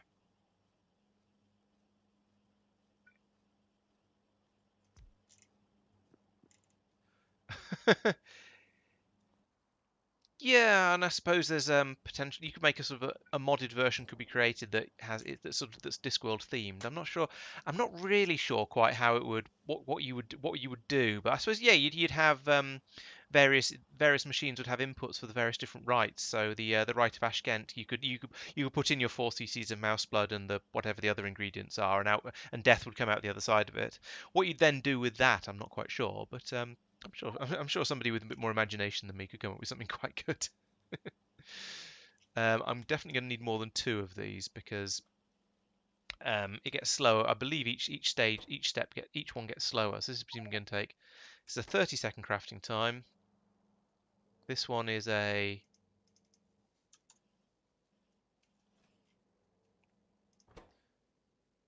20-second crafting time. This one's a 10-second crafting time.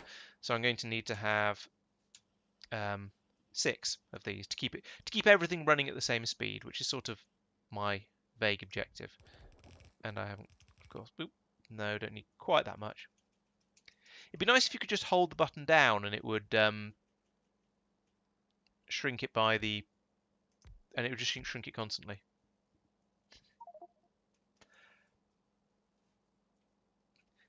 Oh, hi, Syrinx. Well, I mean, it's spoilers in that you see what goes on later, but I don't think there's going to be any massive shocks that I don't. I think it's not plot driven enough for it to really count as spoilers, perhaps. And I'm not just saying that in order to encourage you to keep watching. I promise. um, in that it probably doesn't matter that you all. I mean, all you're going to see is that I am still playing and that I've got to such and such a position in the game. So it's probably not going to be particularly spoilery, but just as long as yeah, I suppose as long as you're enjoying watching the series, then just yeah, keep watching the series and there's no, yeah, I don't see any harm in watching the streams as well. Yeah, just enjoy it however you want. Yes, send the signals by Clacks Towers, definitely. Right.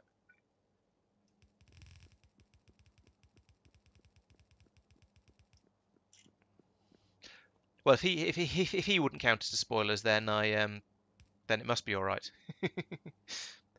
Yeah, that's a fair point. I'm not doing. If you sat down and stared at the tech tree for long enough, you could work out everything that I've been doing. I mean, yeah, I'd say if you were playing it yourself, then perhaps it would count as spoilers because it'll give you ideas about things you might have you might want to do differently. But then that's up to you whether you're bothered about that or not. How many hours? Let's have a look. Um, 328. Bloody hell. I didn't want to look at that. Also, that's the wrong place to connect that up to.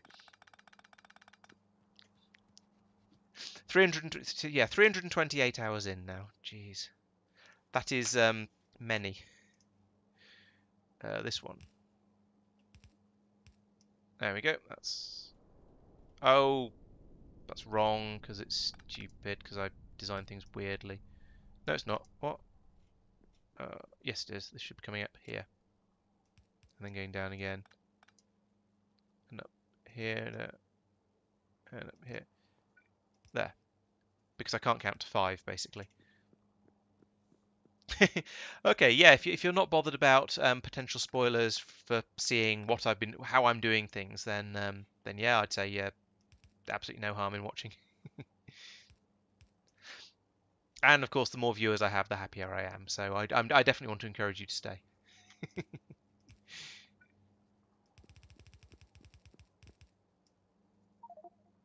Right, that's this one down here.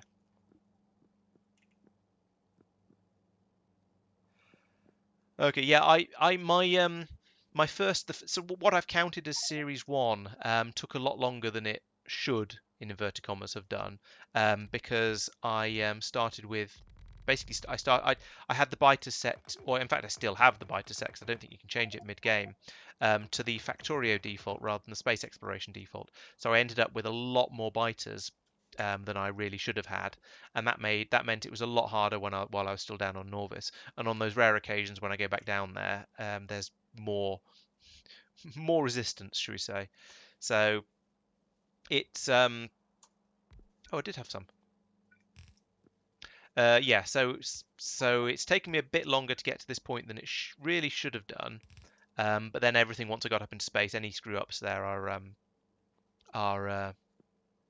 my own fault. Yeah, I'm loosely familiar. I'm familiar with what to do to find the spoilers. Put it that way. And I'm not going to go there yet. So I'm not going to touch that in this episode. So you're safe from that. There we go. There's those broken memory cards. So we'll put them in there. And then, so this was junk data cards. So this one is scrap. And I need to pass this along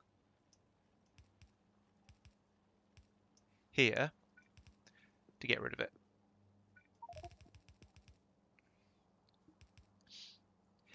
Yeah, I mean, I could.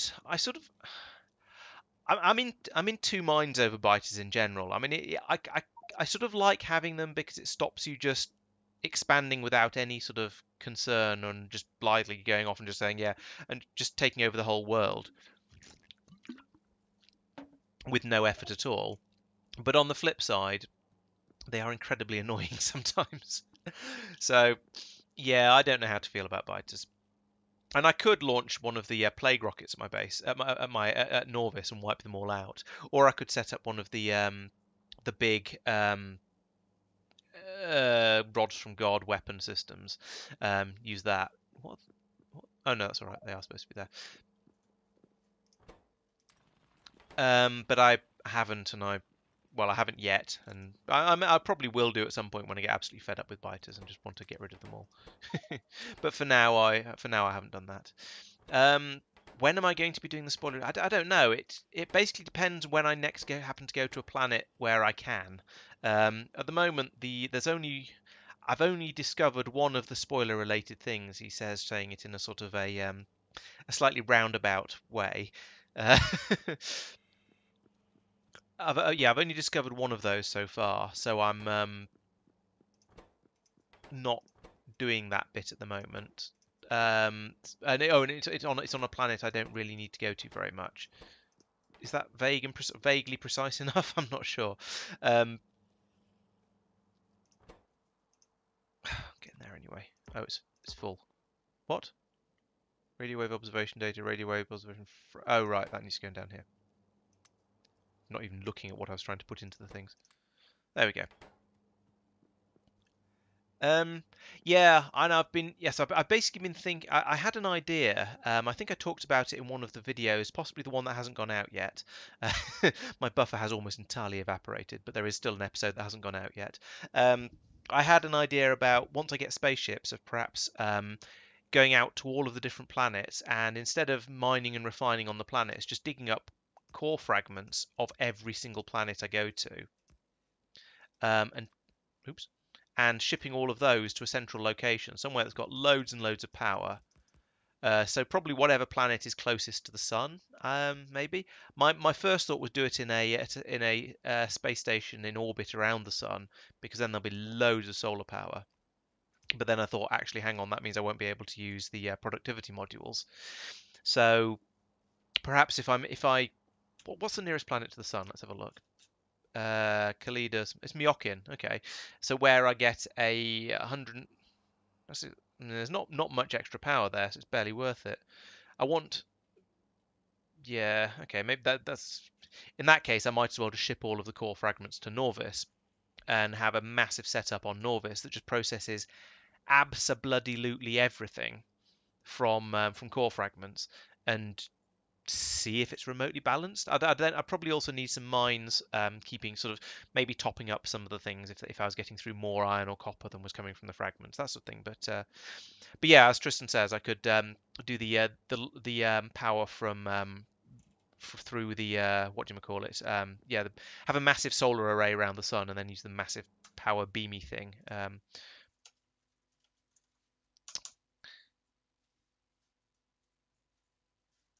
I can't remember what it's called. Beam? No, bream. That's a fish. This one, energy beaming. I was close with power beamery thing. Yeah, this one. That's a little way off. I mean, I've almost done this one. It's only these two away in research now. That's not actually that far off. That's sort of manageable. Doesn't feel quite so distant as it did before. So yeah, maybe that. Right. What shall I copy? Which station shall I copy? I think by the time I get to, I'm gonna need another input station, I reckon,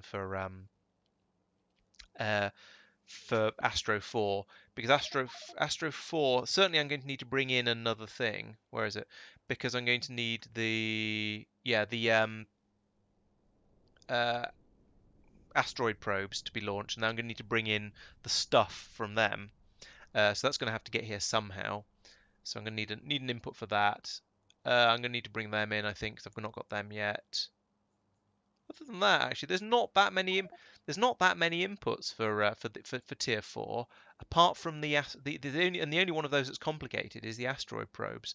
Everything else is really straightforward, but perhaps this is going to be sufficiently complicated and headachy that it's going to make up for it all by itself. I think that one. I think I might wait until I've got spaceships, because I think using spaceships to transport the stuff from wherever to the asteroid belts is going to be much easier than sending rockets around, just based on a bit of a gut feeling, admittedly. Um, and the same spaceship could probably bring the finished stuff back again as well. And then the rest of this is just easy. It's just combining stuff. I say easy. I think the biggest I feel like the biggest challenge at the moment seems to be producing memory cards fast enough. Because if I look up here, this is how are we doing? Oh yeah, this recycling is now caught up, so that's good. That ran fast enough. So the problem is I'm not building memory cards fast enough because there's only so fast half a belt of copper can flow apparently, um, and because there's enormous numbers of memory cards tied up in all of these catalogs and things. So I almost feel like I need to start doing science in order to free up memory cards. The memory cards will come pouring out of all these machines around here, particularly these ones, all of these, in fact, and just get them back into circulation. Because having all of these catalogs built up in here is just so many memory cards. It's astonishing. Um, oh, if it requires water, yeah, it might be a planetary based one then, I guess, rather than deep space. But then I've already said I need to do it on a planet. I want to do it on a planet anyway because otherwise I'll be unable to finish the sentence. Oh yeah, otherwise I won't be able to use productivity modules. I'm kind of worried about how many tries it took me to get through that sentence. Now, in my defense, I was concentrating on trying to make a blueprint at the same time. That's the tricky part about this whole streaming malarkey. You have to both keep talking and doing things at the same time. I think that's probably the hardest part of it. Well, that and being faintly interesting for 3 or 4 hours to stretch. Um, I don't know how well I'm doing at that, but the fact that you guys are all here suggests I'm not doing too badly. But I'm gonna be careful exactly how I phrase that because I don't want to be rude, just in case you all leave and are sort of in offence.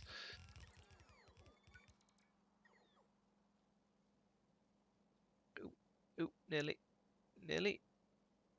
Yeah, I'll do. Ah, yes. Myokin does like water, but I suppose, and the other thing to consider is how much power you lose in transmission over distance.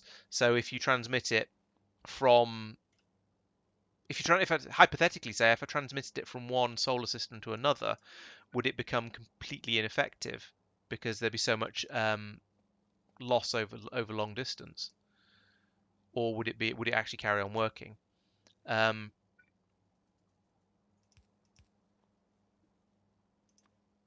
is that right? No, that's wrong.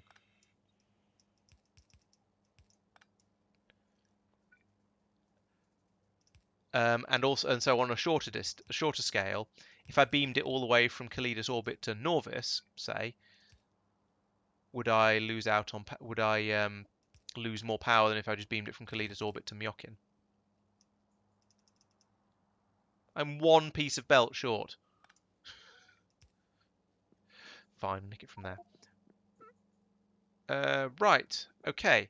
So, if I ever get some memory cards, then this should all start working. Oh, have we got the has any Cryonite slush come in yet? Where is that going to? That's going to here. Cryonite slush, Cryonite slush. No, it's still being made, and I don't know how much I've got in here because I've run out of radars. Joy. Favorite bit about space exploration? I think it's the variety, probably. And it takes the sort of the basics of Factorio, which we all obviously love and are hopelessly addicted to because that's why we're here, why I've been playing it for 1,500 hours or whatever it is. Um, and then it has the same sort of general feel, so it's not like it's got the same sort of feel and enjoyment and challenge and so on. But there's a lot of variety. Each of the sciences has its own sort of different feel and approach and so on. It works in a slightly different way. Um, so when you can do, yes, you go in and you do I don't know, you go in and you do astro science, and then you go in and do material science. It's completely different. You go off and do biological science. It's different again. So that I like. Um, and it's I think the difficulty level is about right as well. Some things like Angel Bob's is possibly a bit excessive, if I'm being honest. um, I mean, I've done Angel Bob's. I did complete it. It took I don't know how long it took actually, but it took a long time, and my brain melted a few times. And I was going to say I was going to say rage quit. I didn't rage quit. I just sort of despair quit. So I'd finish a section of something, and then I'd look at what I needed to do next and go, oh, I can't even wrap my head around that right now. I'm going to go off and do something else.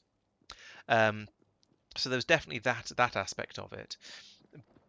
But I still enjoyed it and obviously kept going until the end. I must have been enjoying it, or either that or I'm just an enormous masochist. Um, but I feel that space exploration is more interesting. It has perhaps I don't know if it's more variety, but whatever it is, it seems to work better with the way my brain works. I'm finding it more fun than I found Angel Bob's, I guess is what I'm trying to say. Yeah, I've heard of Pyanodons. I gather it makes Angel Bob's look like vanilla. Um, I'm not sure whether I'm entirely ready for that. No, I think my intention is to play Dyson Sphere program next. So probably once I've finished space exploration, that's going to be my probably be my next adventure and stream and so on. And I'm hoping that's going to be similar enough that the people who enjoy watching me play space exploration are going to also enjoy watching me play uh, Dyson Sphere program. Hint, hint.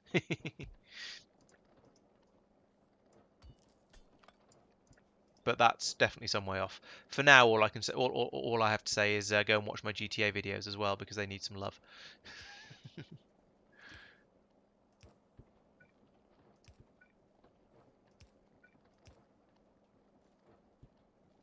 Industrial Revolution again. It's different again. I feel like there's a lot of Industrial Revolution feels like it involves there's an enormous number of intermediate things to make. So to make a computer, you'll have to make a circuit. You have to make a I don't know. There's a box thing that required a circuit type of circuit board that required valves and required solder and so on. So it's a bit like Angel Bob's, and there's a lot more intermediate products that you need to make in order to get things working. Um, but it doesn't feel like it has quite the same complexity of inputs as Angel Bob's does, but it has a lot of intermediate parts. So our main bus has got incredibly long, because there's a lot of things being actually a lot of it is down to the way I tend to build things. So if we look at over here where I've made these locomotives here, and I could perfectly well have put this sticking straight out into space with the four machines in a row this way, but instead I put them vertically like this, which means I've got almost unlimited space to expand. So if I discovered I needed 10 times as many locomotives in the future, there'd be room to put all the machines in for that. But it's very space inefficient, which is why our Industrial Revolution's main bus has got incredibly long. It's a little bloaty. But then I was going to say its Factorio space is unlimited. It's not exactly unlimited because we're getting a lot of harassment from biters in that game because our tech isn't quite up to the point of being able to deal with biters easily. Fortunately, there's four of us, so you can have one person building while other people go off and deal with biters and that sort of thing. Oh, why is there a load of cryonite here? Which helps an enormous amount. It's sort of the like in if you're playing single player, if there's a crisis, if there's a biter crisis, you have to go off and deal with the biter crisis. You can't just leave it. Um, whereas if you've got in multiplayer, you can let other people go off and deal with the biter crisis while you deal with the source of the biter crisis, whether that's due to excessive amounts of insufficient ammunition production, or you need more turrets or something like that. You've got one person can deal with that while other people deal with the actual instantaneous attack itself. So it makes it a bit nicer if you to doing multiplayer. Um, oops, don't put boxes in there. That's silly. Just put that in there. No, it's the same chest. There we go. Right. Yeah, I played with a recipe randomizer mod for about, I don't know, an hour or two. It was entertaining, but it was also a bit ridiculous. I think there was one of the Alt F4, the Alternative Friday Fact things. They talked about having a um, writing a recipe randomizer mod, and saying it's not as easy as you expect because you can't just randomize all of the recipes because you need to make sure the tech tree still works. Because if you end up in a position where in order to bloody hell if you end up in a position where in order to build the next tier of science in order to build red science you need something that needs green science to make or something like that, then obviously it's just not going to work. It's not going to be a playable game. So it's a little bit more complicated than you initially think. But yeah, he talks about it quite at length. Yeah, loops exactly. And you also need to sort of think about the sort of the complexity and stuff of it as well. Make sure that you're keeping things at about the same sort of price. So if the vanilla recipe requires yeah, you essentially you want to make sure that it requires a similar quantity of input and probably a similar amount of time. So you have if something requires 10 iron in the original, then making it require 5 iron and 5 copper is fine. Making it require 30 uranium, probably not. Um, and so and they eventually decided on treating time as a resource as well. So if something takes half a second in one version, it should take half a second in the other version as well.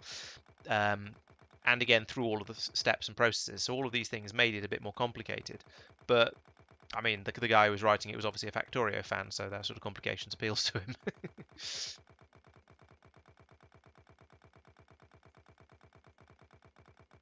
I don't know how much of this I should pull up. I just feel like there's a lot of wasted. And my bots aren't doing anything. Let's at least move over there and have them doing some of it themselves.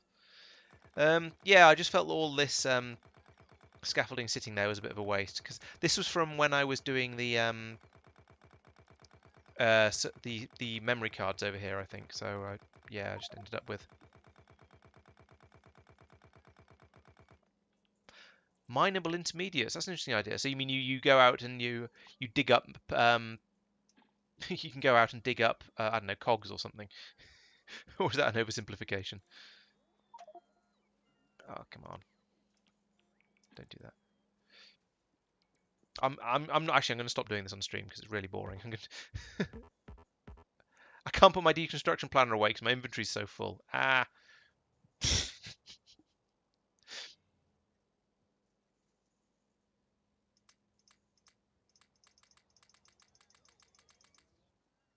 That's an interesting idea. I quite like the idea of being able to mine green circuits. That's entertains me.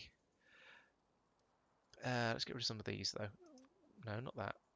Some of these, yeah, these blueprints where I've just copied something. It's a little bit annoying that you end up with a blueprint in your inventory for each of these things, but yeah, you can tell what I've been up to by looking at oh yeah, I expanded the recycling facility because that was not big enough for material science too. Whew. Oh yeah, that was my thing on Tulip that was upgrading that was built doing the all of the oh, train of thought, doing all the vitamelange processing.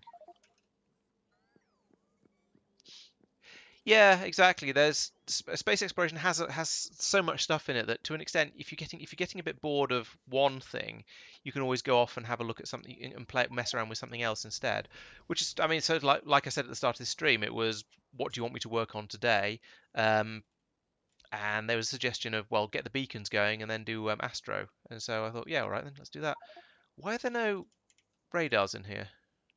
I thought I added radar to my shopping list. I did. I was going to say, have I accidentally pulled up the transmitter? No, I haven't. It's right there.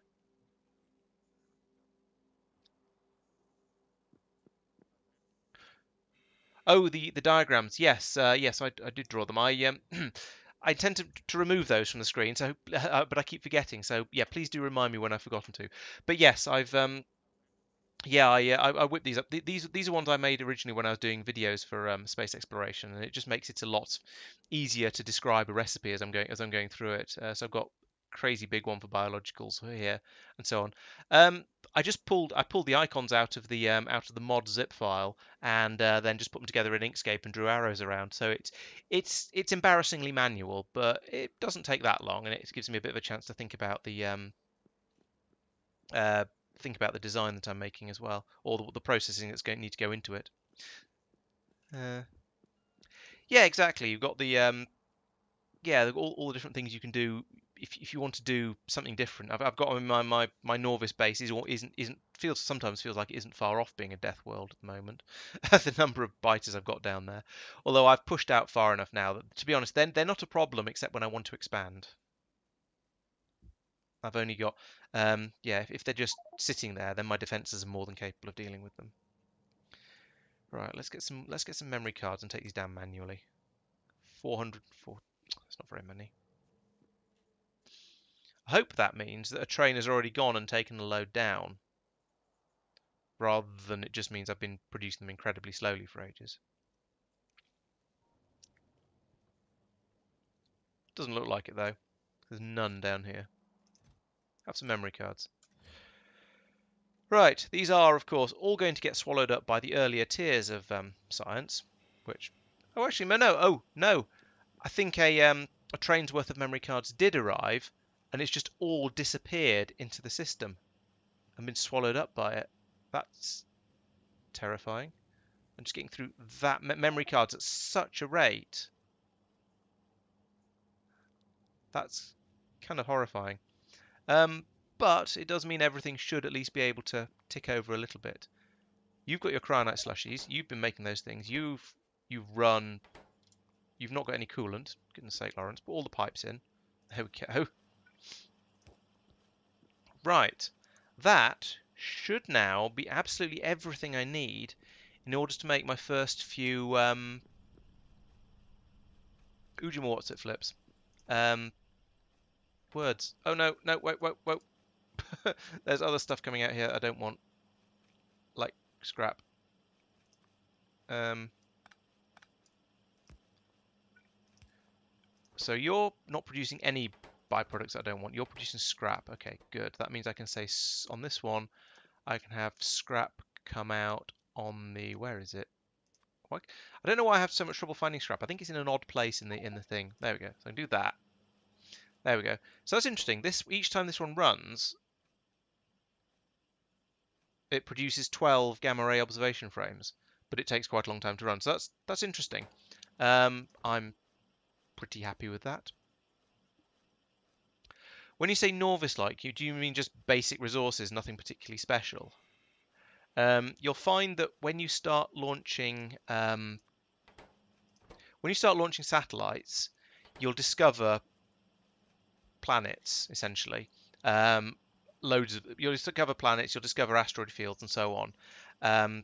And they'll have random resources on them. And if you press U, you get the Universe Explorer up like this. You then get a list of all the planets in your system and other systems as well. I mean, each one will have a blob next to it that shows you what that planet specializes in. But if you select a planet, you can then see how much of each of the resources are on it. So, for example, iron ore, there's a frequency of 117% and a richness of 75%. If I look at Salia, that has iron ore as well, more frequent, smaller, and the same richness. So if I went out to Salia, for example, there's loads of stuff, loads of oil particularly, but there's quite a lot of miscellaneous other stuff, and there's iridite as well. So you can use the Universe Explorer to have a look through your planets and see what resources you can get from them. And they have the different icons to show. This is a very stone-heavy planet. It's got vitamin land as well. So, yeah, I mean, every planet has, to an extent, some of the Norvian resources. And if you start core mining, you do get all of them, but then you have to worry about balance as well, of course. Are these working? Yes, these are starting to work. Excellent. So, yeah, it's a case of just finding the planet that's got the resources that you need for whatever you're trying to do, I guess. Does that answer your question? I realise I've sort of waffled a little bit around the topic there rather than possibly necessarily giving a straight answer.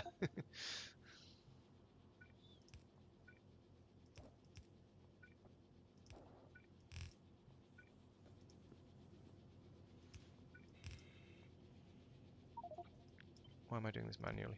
Robots.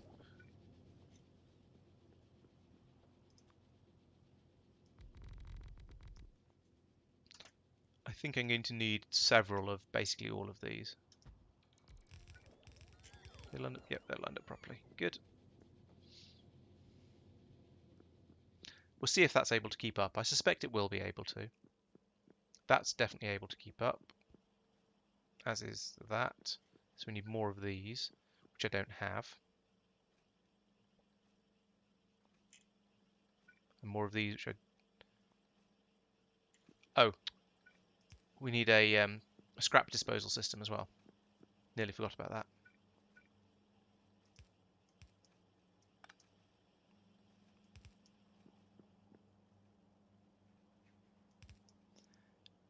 Now I think this one is scrap.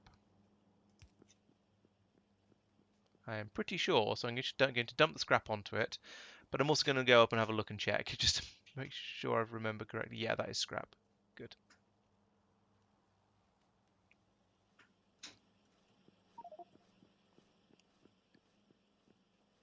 These ones seem to be coming through really, really quickly, which is interesting. Much faster than the other ones. Well, I suppose it comes down to why do you need another planet with the standard Norvian resources? I guess it depends how you play, but essentially I've done it by I've gone off to I've produced all the stuff that I can produce on Norvis. I do, and then when I need other stuff, the exotic materials, then I go off to the other planets to get them, rather than so I almost don't need another Norvian planet because I've got Norvis. If that makes sense.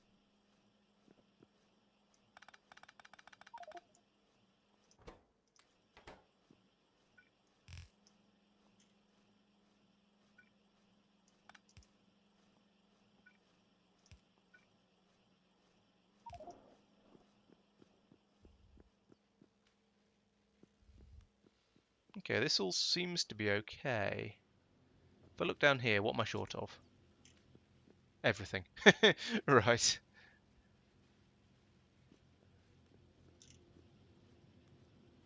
So I need more of these. Oop, I'm in the way. Why am I not just copy pasting things? Why am I not setting things up so they can be copy pasted? There we go.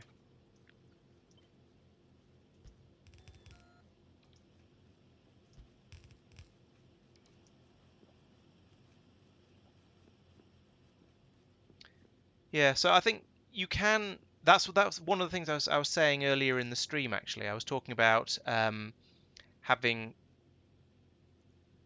What's going on here? Oh yeah, it's feeding around both sides. That's why. I was talking about once I've got spaceships, I'm thinking of setting it up so that I can. I'm thinking of just going out to essentially conquer other planets. No, to go out and just start bringing back core fragments from every other planet and just deal with them all in one central place. And that sort of gets round the potentially running out of the Norvian resources. Oh, I suppose that's true. Yes, if you have a biters overrun your everything, um, then yes, you might need another planet. I hadn't thought of that. Um, yeah, and I think I have to admit, if that happened, I suspect I'd probably return to a previous save, at least the way I'm playing at the moment. Um, but I mean, you can start on other planets. But one of the things I have noticed is that the planets seem to be fairly balanced. So if they have almost the more stuff they have, the more likely they are to have biters. So I've generally been going to, as you can see, if I sort by places I've been to and set up bases, these are all apart from Norvis, these are all ones with 0% threat levels. And so they all tend to be a bit lacking in something. So Ganymede is bloody miles away. Frost doesn't have any iron. Henkisesweed doesn't have any uranium, not much iron, and so on. Tulip doesn't have any copper or hardly any iron. Myokin doesn't have any water and not a great deal of iron as well. So Kothar, no, very little oil. Um, so they're all lacking in something but the thing they've got going for them is that they have no biters. So I suspect if you may be able to find alternative planets that are pretty good and have good amounts of everything, but you might still need to worry about biters on there as well. Okay, I need to go and get some more of these red dish things because I think that's my weak point at the moment.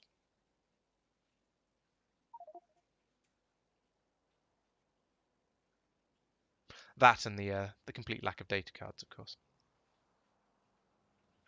Maybe if I start doing some research, it'll get me some data cards. Where do I come? Oh, it's red dish. No, it's a purple one. Hang on, is it this one? It is. It's this one. Why have you not made anything? Oh, there's no bloody radars. Right. Let's try and work out why there aren't any radars in the rocket that's supposed to be coming up here at some point. So look on there. Yeah, there's demand for 500 238 uranium 238, which isn't going to happen. There's none of that in the doohickey logistics network. Also 100 radars and 26 inserters. What? I find it very hard to believe that we've not got any inserters. Oh no, there they are. There they are. They're all going up there from there for that. Maybe I've just I don't know. I don't know why that was so slow to respond. Yeah, seems to be ticking over okay. Okay, why are there no radars? Oh, and I have a suspicion as to why there might be no radars. Where are radars? Radars being made here. No, it's not what I thought it was. Why are you not making radars? Has the recipe changed and nobody warned me? Um, oh, it was along here somewhere. Electric motors. You need iron plates. There's no iron plates being fed in here. That's why. Yeah, so it was due to the recipe change ages ago, but for some reason it's only just become a problem. Do I get through radars that slowly? That seems really surprising. But oh well, it was the problem I suspected it would be, and it's a relatively easy problem to solve. At least it is if I've got any blue inserters, which apparently I had a shortage of. Come on. being made here. Yeah, it's 500 in here. Come on, bots, build me that, build that up for me. Anyway, that solved that problem. So we'll get some radars up later, and we can get that building those. I think I might need to handcraft some while I'm waiting, though. That's a pain in the proverbial. I can get small electric motors from there. Stone bricks and iron plates. Am I even making stone bricks up here anywhere? Let's try asking for some and see if that works. You never know. I might be making them somewhere. I might just have a supply of them somewhere. And let's get some iron as well.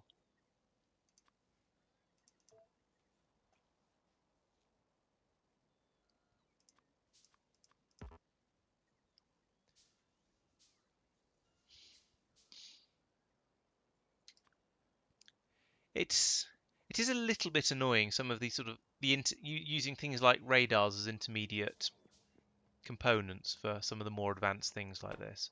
I mean, I understand the theory behind the idea behind it. The more different things you require, it throws a spanner in the works, makes things a little bit more difficult. Yeah, sure, I get that, but it's still a little bit aggravating to have to suddenly make a load of radars.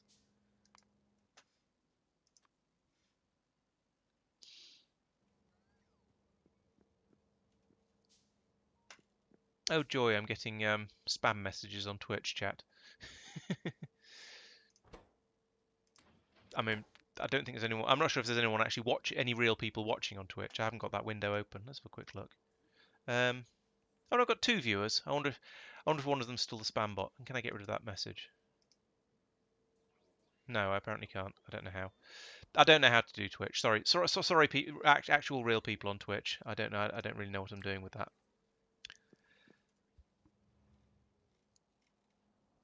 Right. Let's get another big red satellite dish in down here.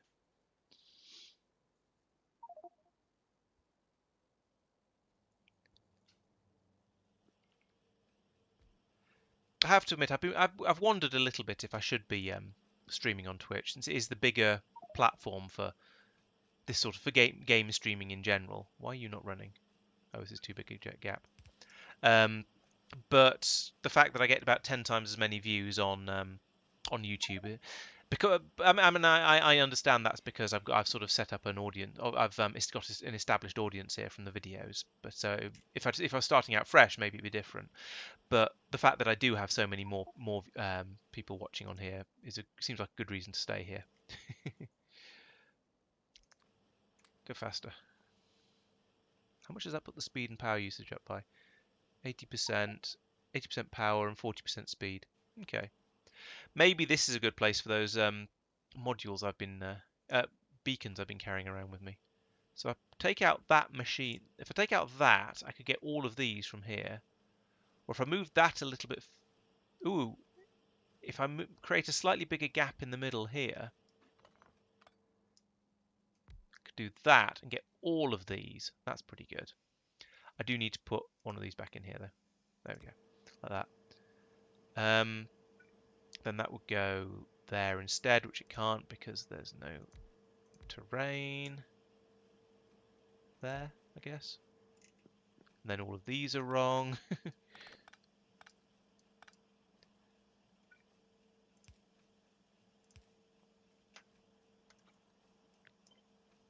That goes there and there. I said, no. Do what I mean, not what I say. Right. That should now be running. Nope. There we go. Okay, so now in this one, I can put 2, 3, 4, 5, 6, 7, 8 of these, and 1, 2, 3, 4, 5, 6, 7 of these, and that bumps that up to minimum power consumption and 140% speed. That's pretty good. What if I put in another speed module in there? How does that do? What does that do with the power? Minus 30%. Okay, I can go with that. I suppose I could put more modules in these as well, actually. And that, oh yeah, in fact, I should do, shouldn't I? If I want to load these up with speed modules as well, because then it has a lot more effect than it does from there. Because yeah, you get the distribution efficiencies. It says there is 0.5, so that's only putting half of the effectiveness of this beacon into the thing of the modules in it into the things. But I have now tripled the power consumption of these, but it is quadrupling the crafting speed. So yeah, yeah, true. That's the why it's sometimes nice to put in extra efficiency modules because then it pulls down the amount of power that everything else is using enough to make it to make up for it. Except not in this case because it's not 300%. But this one's at minus 80%, so it's only using 200 kilowatts instead of presumably a megawatt. So if you have it affecting 10 machines like that, then it doesn't matter that you're using a bit of extra power in the beacon. It's sort of worth it. Okay. So and this would be significantly better if I had a lot more of these memory cards in here to actually do things with. Um, but oh well.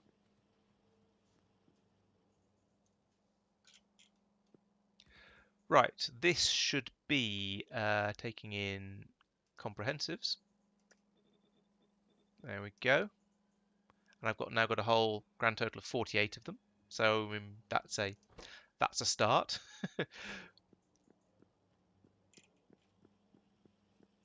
So which are the slow ones? It's the top one on either side is the slower one of the system. So around here, this one, because it hasn't got enough of these, because that is feeding to. Oh, it's because I've run out of memory cards. Yeah. All right. I'm not going to go in and analyze why this is running slowly and not producing enough stuff, but when it's quite clearly because it's run out of memory cards. That's. I was going to say fine. It's not fine. It's annoying, but I sort of understand why it's got to that point. So I think I should do some science in order to free up some memory cards for reuse. um, Now, so at the moment, I can do anything that requires up to tier 2 of anything but biological, and yeah, that's it. So, I mean, I could make the iridium delivery. Oh no, I don't need that. That's for delivering iridium by delivery cannon. It's not the weapon thing. I'm going to need. Oh, yes, let's have this one. Definitely want that. Don't care so much about that. Energy shields. Have I not got? Oh no, I haven't got energy shields. So I've been using the ablative armor or whatever it's called. Speed modules I don't care about so much. Artillery shell range would be nice, but I don't know. I don't really care that much about it at the moment because I'm not doing combat and I'm not very good at planning for the future. Research speed. Researches happen quickly enough already. Holmium accumulators. That might be quite nice. How much power do they store compared to a regular accumulator? 50 megajoules versus 5 megajoules. So they're 10 times the capacity. Hmm, it's quite a big difference. It's not really a game changer, but it's quite a big difference. So yeah, let's have those.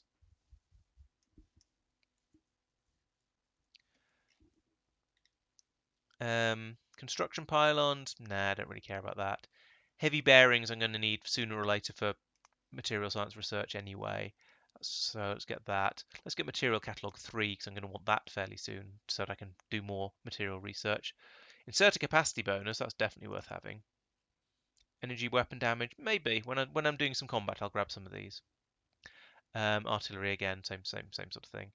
In fact, let's have material science pack 3 as well. So let's get the old science machines running, and now we can see the lovely sushi belt actually in full flow. Well, in fully functional. With the science machines, all science labs all running happily as well. Yeah, I'm pleased with this. This seems to work pretty well. I think somebody did the maths in a previous stream and reckoned that I can fit 16 of these labs on the on one of these belts, and I can run a second one out of here, and with a little bit of effort, I can run a third and fourth ones off here and here. But I was running them out, joining them with another splitter, and then running them off to another two. So I can have 64 science labs, so I can quadruple this without it. No, 1, 2, 3, 4, 5, 6, 7, 8, 9. I can almost octuple this before I start to run out. They would, but the construction pylons would let bots deliver stuff all over the place. But the bots are so bloody slow that it would take forever for them to get to me, and they just spend. I reckon that would probably be more hassle than it's worth because they just spend all their time drifting slowly across the base. I've sort of not been bothering with long-range logistics bots up here. Also, using bots up in space, they just fall out the sky and get destroyed. So I'm trying not to do that more than I have to. So it's all fairly short-range stuff and small quantity stuff.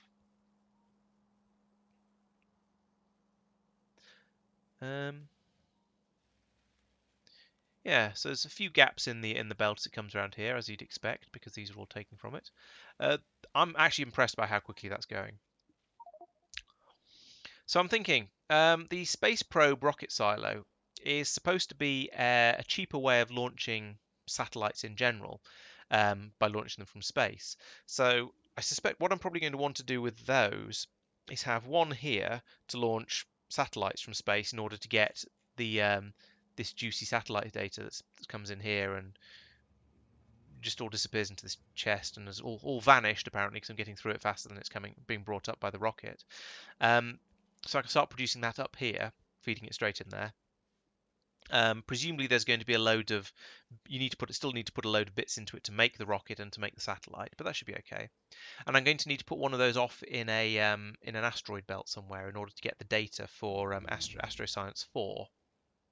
But again, not too much of a problem, I imagine. So what do we need to make one of those satellite things? Those are big numbers, but nothing particularly difficult. Okay. And then we'll be making satellites as well. They're not too bad. I've got radars again. I've got most of that stuff up here. Accumulators are going to be slightly difficult, but I can get the stuff up to make them, I guess. Yeah, so that's probably going to be a thing to do at some point. Start launching satellites from up here in orbit, because obviously they don't need to be thrown anything like as hard. Excuse me. Right. So, I mean that. Oh, I know what I need to do next. Actually, that's true. Yeah, you're quite right. I could put it in in here with all the rest of the rocket science stuff, so it doesn't even need to be brought up by train. It's just they're just being done here and then flowing down a belt straight into the wherever it is. Where is it? Where are they coming in? Is it here? Yes, here. And just dump them straight onto this belt. Yeah, that'd be quite a nice, neat way of doing it. The other thing I need to do, so I've finished the science down there. I finished making the catalogue, sorry, down there. There's a couple of steps left for doing the science that I need to do before I can really call that done. And that's coming over here, setting this to import the tier 3 catalogues, comprehensives. Setting this to request the tier 3 catalogues. No, tier 3. And then going down here and making something of them. So they'll come along here, along here, along here, onto this belt, yada yada da, da, da. They'll go in here. So these can then be upgraded to tier 3 of the. Let's put in another machine. See if I can. Yeah, this one, the third tier of astronomic insight creation, which produces 12 every time, 12 from 3 instead of producing 6 from 2.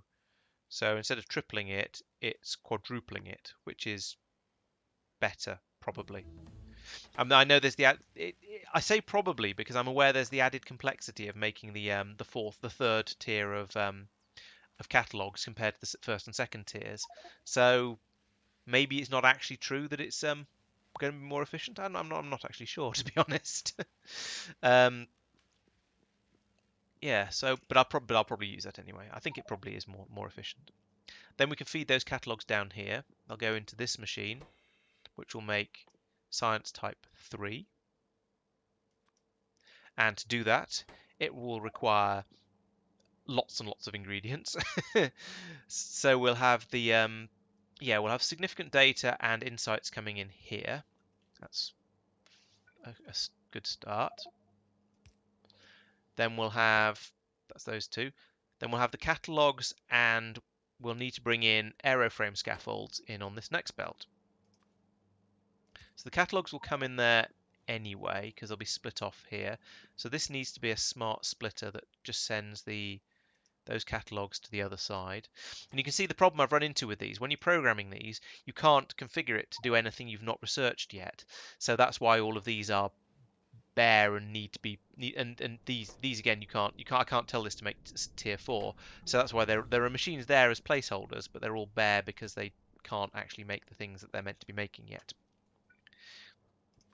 Then I shall need another machine here that takes in those and spits out those.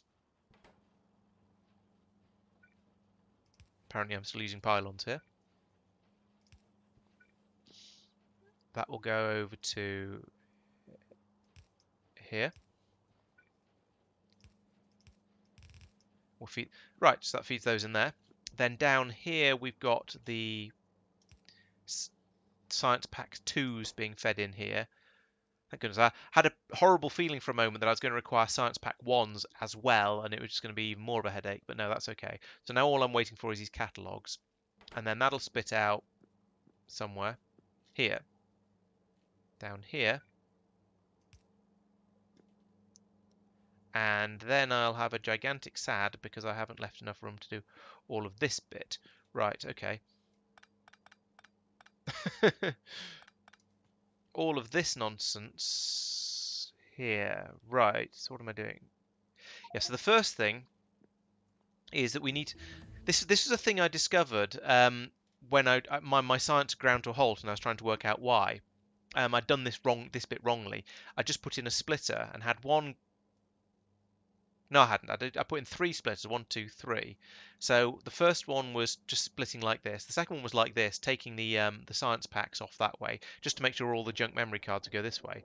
And then I had a third splitter here that was recombining them.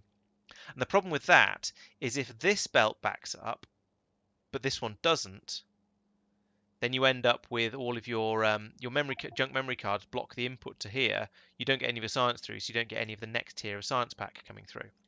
Whereas with this design, it dumps the junk data cards onto the other side of the belt, where they pass down here, and they get a bit more a slightly higher priority. They get to bypass all of the lower tier science stuff, so they get dumped straight onto the belt here and passed on. So that is a better design, and I need to replicate it again up here. So we have, and there isn't room to, because I haven't left enough space. Joy of joys.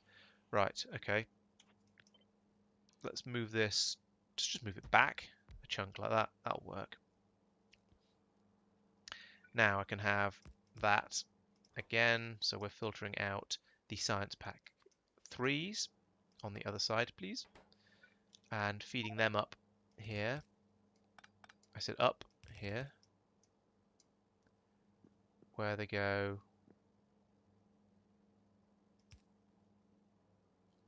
Let's bring them further over like this, just to keep things a bit neater and a bit more as it is on the one below, because that's apparently working. Oops.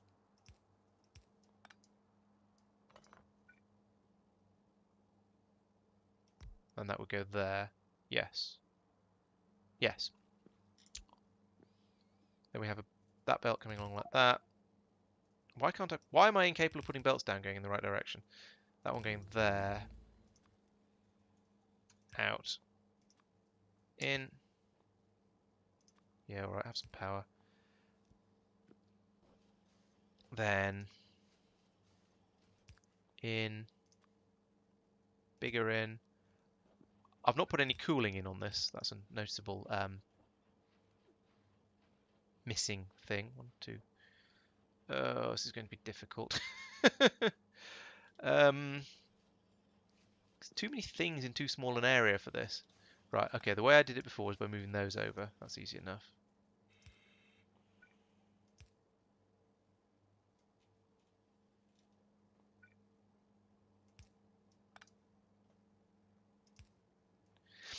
Sooner or later, I'm going to crack and just put down one of those pylon substations and just say, sod it, this can do all of it. In fact, let's just do that. Boom. There we go, no more power problems. Okay. Have I done this? Yeah, I've done the same with the outputs as well. So let's extend those along a bit further. I don't mean outputs, I mean top inputs. Like that.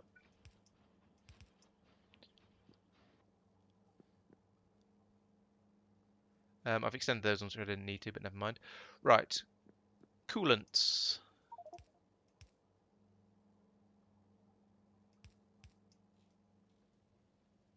Where's the warm stuff coming? Oh, it's going down there. Okay, that's interesting. This is all very, very crowded. I'm having issues. I'm gonna have a lot of problems with this. I can just tell. Um,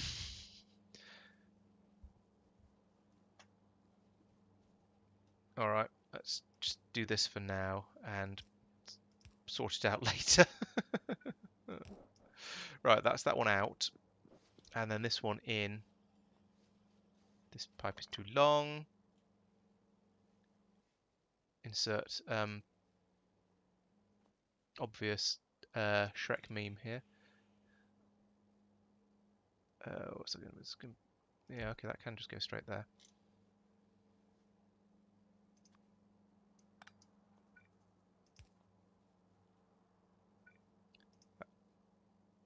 What do you mean? No, go to that. Right, that's better. Then, nope. Fill in the gaps.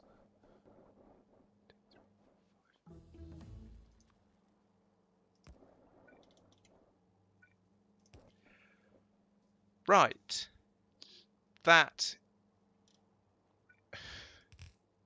is going to make all of the science. And now I somehow have to get this out of here as well. Oh, good grief. You'd think I'd have learned to space things out a little bit more, wouldn't you? I am almost tempted to take it out the other way and feed it through down the back of here. Oh, one of my trains has run out of fuel. Why is one of my trains run out of fuel? You're supposed to be loaded with vulcanite. Why are you running? Why have you run out? Is there no vulcanite up here or something stupid like that? I've not built. What? How did I manage to miss a? Oh, for goodness sake. Okay, I'll go and deal with that train in a second. Maybe I should just go and do that to let me do something else rather than this for a moment. 1, 2, 3, 4, 5. I could jump over that and just do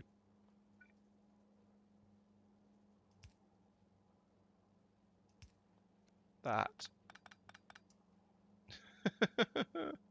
This is amazingly horrible.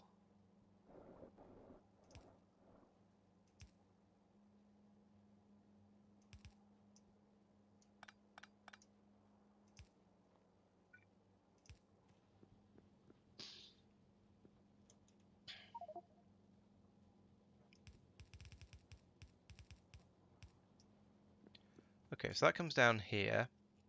We then use a splitter to take out all of the junk memory cards here, like that. Shove them in there, they'll just flow straight down there. That's easy. And I can bring in the other science 4 in there, like that. And that'll take both of them down. And we can then have another belt like this one, presumably just below it, yes, going all the way around here and up into here, which is potentially the right place to put. I don't even know. What are you? I don't know whether I want it above or below, but hopefully below. Well, actually, it doesn't matter. It's going to need to come in below and then either squeeze through past here somehow or go in underneath. And I think it's probably go in underneath. So that's not too bad.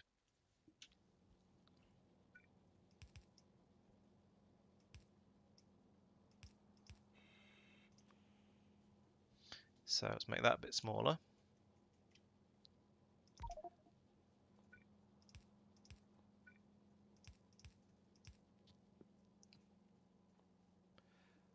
I'm going to turn off belt immunity for this one if I can find the button for it. There is a... I thought there was meant to be a button for that. Maybe not.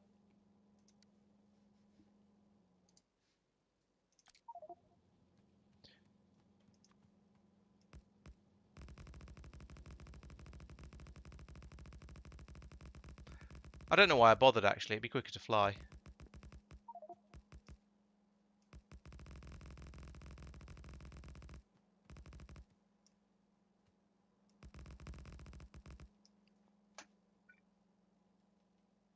Okay, while I'm over here, let's have a look. So we've got, yeah, 1, 2. So presumably these are 3. Yes, Astro 3, Astro 4. Excellent. So I need a splittery thing here with Astro Science 3 going to the right. And can I even get it? I can even get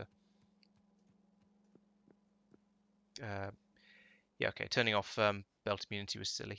Let's put that back in there.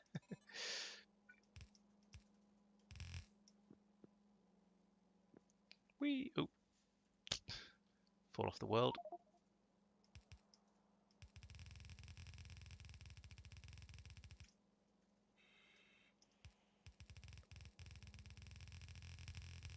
There we go, easy. Now, if I can finally make any, if I actually manage to make any of these, they'll just flow nicely around there. Here, we're going to have the same sort of thing for tier 4. As I said, we'll pump those onto... What is this? Oh, that's the, yeah, that's that. We'll drop those onto this belt here and get rid of the... In fact, that can just go straight onto that one because there won't be any more.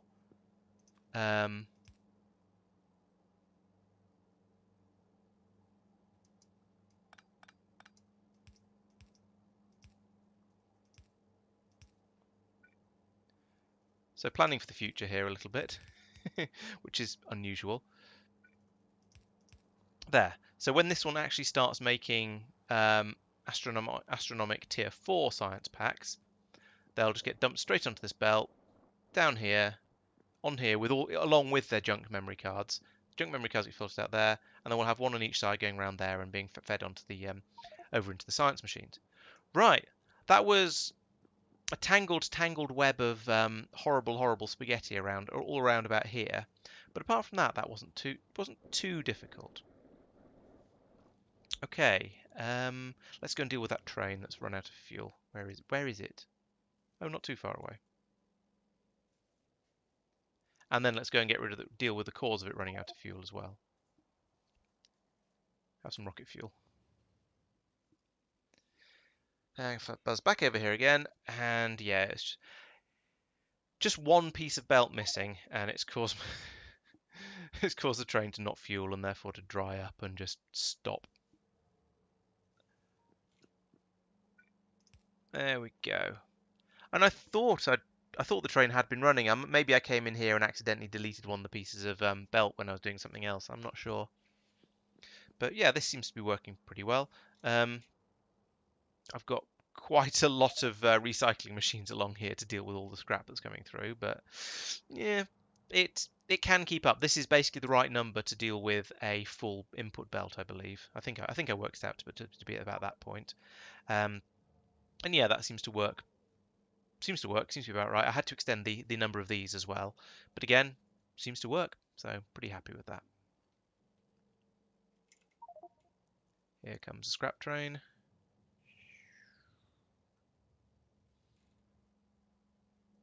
And impressively, these 4 what do we call it, decontamination facilities seem to be sufficient to deal with the amount of contaminated scrap I've got coming in as well. I suspect this might be going to change when the biological science starts happening. I think I might have more contaminated goo coming in. There might be a lot more. I might need more of these machines to deal with it, and therefore from that I might then need more of these. Is that the right way around? Yeah. Well, more of these mostly. But we shall see how it goes. I mean, I'm happy. I've built this with expansion in mind. It can fit a lot more machines in here before there's any sort of problems. And if absolutely necessary, I can come down and drop in some beacons and just boost the speed of absolutely everything down here as well. What's that moaning about? Obviously, but no trains. There are trains. That must be an old message. Okay. Right, well, it may have taken me almost 3 hours, but I've now successfully got Astro 3 up and running. I say successfully up and running. I don't think it's actually produced any yet. Maybe I should go and give it a helping hand just to make sure everything trickles through correctly. But I believe it should be okay, because if I look down here, the machines are basically running. The problems are all, we've got a supply of memory cards now. Nice. I wonder if that might be because I did some science and that's freed up a load of memory cards from the system, so things are now sort of actually starting to work again. Appears to be a massive shortage of astronomic data, which is the one that comes from a combination of lots of other ones. Is it you? No, it's not you. In fact, there's a general shortage of that from everything, everywhere. Here. Right. Why are you a problem? You've not got any visible data. Okay, you've not because it's the one that goes on here. Why is this a problem? I've run out of slides things. These have stopped. Why have you stopped? What have I run out of? I've run out of glass. Ooh. Right. Okay. I was vaguely aware that was potentially going to be a problem, and it sort of I feel like it sort of shouldn't be, because there's so many places making glass as side products of other things that I don't want, that I was expecting that to be, well, not be a problem. I think it's this one. Yeah, it is this one. Because glass is being produced on Kothar. Oh, that's true. Yeah, I could probably upgrade now. That's a good point. It won't solve this problem though. Yeah, glass is being produced here on Kothar as a byproduct of making the iridium. Goes in here. It's nearly full actually. So as long as this goes to the orbit rather than, but the problem I've got I was going to say the problem I've got on Kothar is insufficient iridite being fed in, but actually that doesn't seem to be the problem at the moment. It's caught up because I've not been using the iridium very much. So yeah, all of the stone, this produces stone as a byproduct, which I'm then turning into sand in these pulverizers and then into glass, and it hasn't quite filled up this rocket. I mean, I could send this one off anyway. There are 2 glass drop sub points. Let's make sure the one on Norvis is no longer in use, because I don't want any of the glass to be taken to Norvis. That's where the glass is all going. Let's do that so it doesn't go here anymore. All this glass should be up in the space station, but it's come here because, yeah. So at one point when I was just setting up on the in-orbit recycling stone is probably all being turned into plasma, because there are a number of recipes up here that require. So what we've got? We've got where is it? These things require quite a lot of stone. Making this plasma requires small amounts of stone, and there are quite a lot of things that use plasma. I don't know whether I'm getting through it all or whether it's building up. There's only 4,500 in here, so I think the stone is getting used up faster than it's getting but faster than it's getting created. What was I saying? So yeah, at one point when I first set up the iridium processing and also the one on Henkisesui, I think. Yeah, so there's glass being produced here as well, although not so much of it. Maybe that one. That's probably one. That might be the one that's just launched. And also even on Ganymede as well, there's glass being made here too, because there's a massive quantity of stone being produced by this. So we filled up a rocket full of stone. We're slowly filling up another one with glass. Actually, I reckon this is where the glass rocket came from. Yeah, so it all of these things produce stone as a byproduct, and therefore I've got them producing glass. Wow, it's suddenly brighter. So let's send this one. and hope that by the time that we need more glass, we've used up more beryllium auto. Oh, what's happening with the... What am I doing with stone on frost? Is there stone being produced on frost? Or does this not actually produce stone? Oh, it produces... Yeah, it produces sand, which is also being turned into glass? Yes, also being turned into glass, which is then being fed up to another glass rocket. Okay, so at least I'm being consistent, and there's quite a lot here as well. So I could probably launch this rocket as well, and that'll tide me over for a while until I can decide whether there's problems again. um, so let's leave that one alone for now, but remember that there is more glass on frost if I need it. That will drop, should have dropped. Yeah, there it is.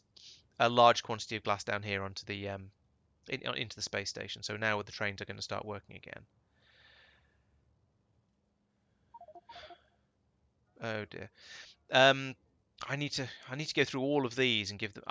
I was really lazy when I built these, and I didn't put the constant combinators in. So we get this problem sometimes where multiple trains turn up because I haven't set up LTN properly, basically.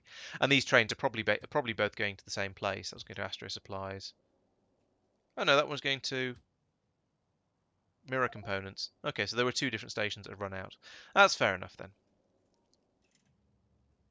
But yeah, this is going to get through. This is going to provide quite a lot of glass. I'm not sure exactly how much. There's 2,000 in there. Okay, so and these take 4,000. So there's 8. There's probably about 9 trains worth here. So that's going to keep me going for at least for a little while. And I've run out of trains again. Yeah, I've run out of trains again. I think I need to make some more trains up here in orbit. I've got plenty of fuel ones. So here's a quick thought. These stations are obviously far longer than they need to be because I was considering that I might just change my mind and want to have longer trains in the future. There's presumably no... If I put in another rank of depot stations up here, would that work? Or would I get a train in the back station being summoned for a job at the front station every time? Or a train from the back station being summoned when there's one in the front station, and trains not being able to get to the front station and getting confused, and it would all just go horribly, horribly wrong. I don't know. I've never tried that.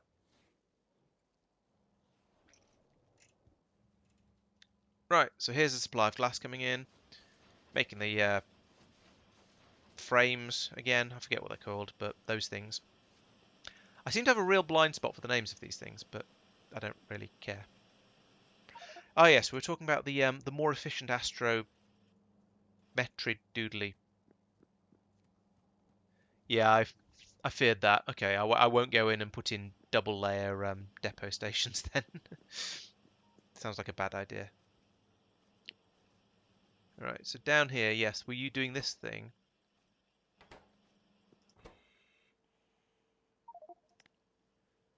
Okay, so yeah, there's that one that takes in 5 cards and 5 things and produces 10 astro data, or we do this one which takes in 13 cards and 7 things and produces 20 astro data. So that means I would need to bring up radio wave and gamma ray data as well and find a way of squeezing those in. That's 8 inputs. That means that leaves no room for outputs unless I do something funny. I mean, funny things can be done. It's not too much of an issue.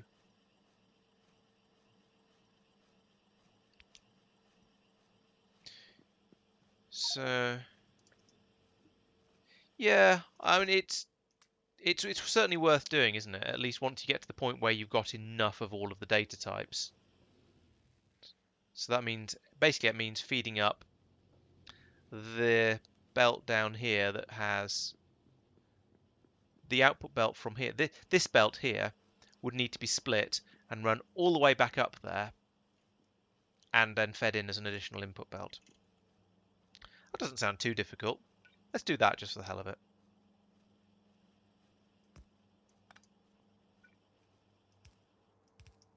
I'm going to do it over here because I think there's room for a belt over here without running into too many issues. Famous last words.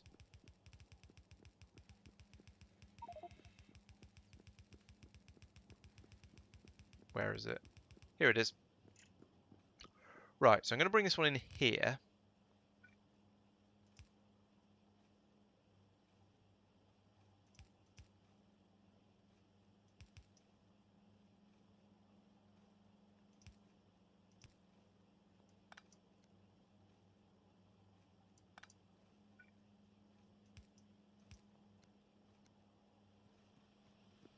And then engage in a little bit of shenanigans, like this.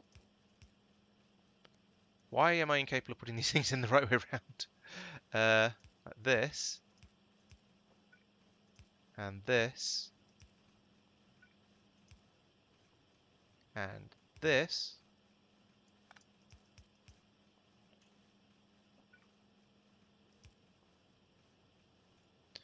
And then if we change the recipes on these to, where is it? That one. They should, yes, they're grabbing the ones as they go past. Good. Now, the problem with this is there aren't remotely enough of these being created, so I'm going to need to go down and massively try and boost the creation of these cards. But it will make these produce a lot more, which is, given that I've now got an extra load on that, that's probably a very, very good thing. But it's going to make, yeah, another difficulty with trying to balance all of that. Why then so few blank frames coming through? Well, obviously, there's an obvious answer for why there's so few blank frames coming through. They're all getting used up. So is that something I need to... is that something I can easily boost again? Is there a shortage of input of some stuff? There's a shortage of beryllium coming in. Okay. That's surprising, but easily fixed.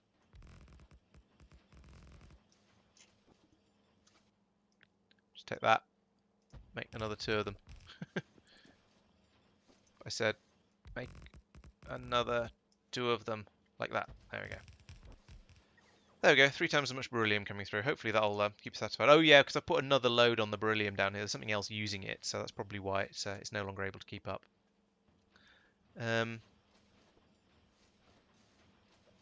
Were these machines... I have a feeling these were capable of actually filling the... yeah, they look like they're probably capable of filling the belt. I won't put any more... I won't speed... I was considering dropping in a beacon here and just speeding up this entire area. But I think I actually won't. I'd need to put in a... Actually, yeah, on second thoughts, let's... If I do this... Actually, I don't need to necessarily beacon them that hard. If I put in a couple of speed modules in each of those, and then a couple of efficiency to sort of, just balance it out. Apparently having equal numbers of the two isn't quite enough to balance it out. How's that? Okay, there's a good minus 80. That'll do, I guess. Now if I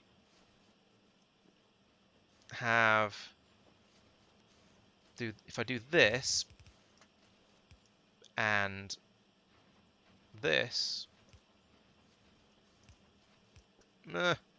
that even, there we go. I might need to do this as well, actually.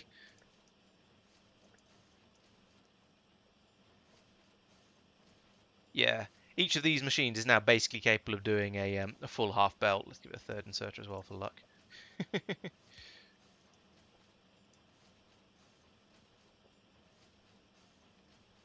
Okay, it's not quite producing a full half belt each, but it's not far off. Why you stopped? With no oil.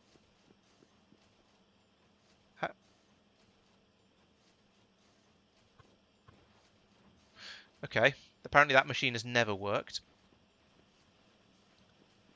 Now, I'm aware that this isn't...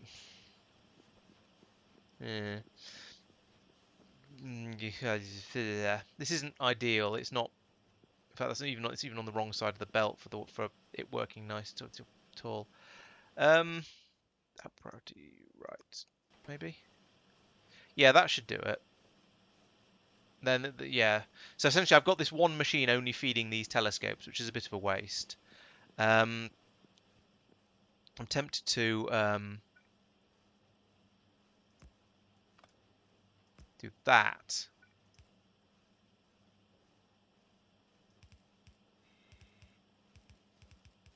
And that... There's a horrific side imbalance here, of course, because of the way there is. But if I output priority right there and there, I don't know. I'm kind of making this up as I go along. You can probably tell. But that seems to, yeah, I feel like we've got more flow going on now, so I'm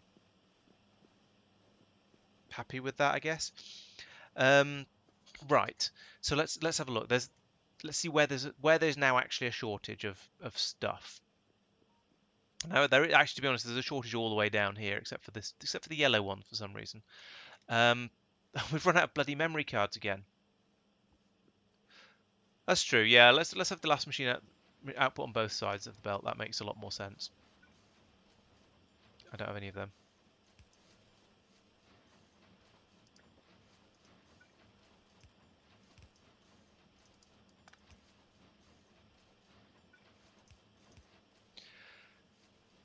Yeah, that balances it out a bit more, and should get me slightly better flow. So I was going to go along and have a look and see what was where the bottlenecks were, but because the bottleneck is now memory cards, I can't. How are we doing down here? Okay, so there's a shortage of both the purples and the reds coming in. Could do with a lot more of that. I know I've got another one of these in my pocket, so let's put that down.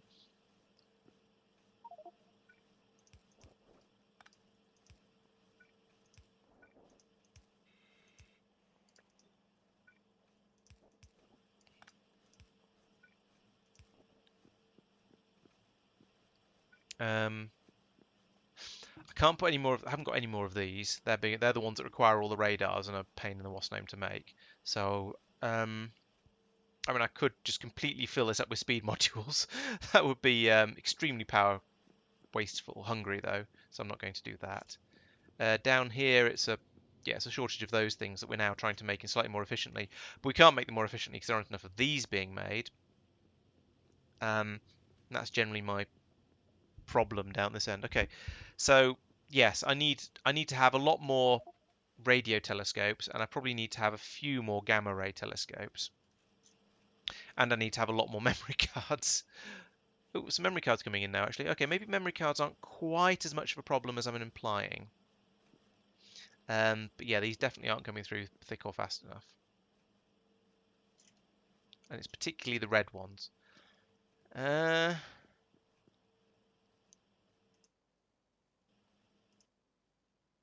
the whole thing's running. How's my power output is currently at its highest 171 megawatts. What? Oh, okay. It's peaked at 171. It's now dropped back down to 102. Yeah, okay. Out of 240. So I could put some more speed modules in here, like that. Have these run a bit quicker. They're now running at 4.5 times normal speed. But they're stopped. Why are they stopped? It's too much. What? Why isn't the... Why is this full? Is there a gap in my pipe and I've just been gradually filling this up? Or have I overflowed at the top end? Looks like it's just it's got too full. There's insufficient tank space up here or something. Yeah, these should not fill up. That should not be a thing. Huh. All right, let's put some more tanks in. I mean, it's not a problem, but it's not supposed to happen. And if I do that, then I can also link them up here and discourage any trains from coming, because now there's going to be a silly amount in here, which I can't measure because I haven't hooked it up to a pylon. No, that's not what I meant at all. And you know it. There we go. Yeah, it's 54,000 up here now, so that's silly. Oh well, the problem is sorted for now. So everything now, hopefully everything should be running. These are now going again at 4.5 times speed, presumably. And yeah, there's a decent. Actually, I mean, that looks like a reasonable quantity of these things coming out, given that they take. Oh, but then they take in 6 to make one data. These take in 3, so it's not quite so bad. So I actually need these coming out even faster. All right, let's. I'm just going to have to handcraft some more radars and make another 2 of those big red machines. I think that's the only. I just need so many more of those particular memory card types that as it is, it just can't cope. So let's see, up here somewhere there was a machine making those small electric motors. Oh, no, don't do it by hand. Oh, my inventory's full of junk. Oh, full of this junk. Oh, it's annoying. Let's get rid of that. And that. And I suppose that. And them.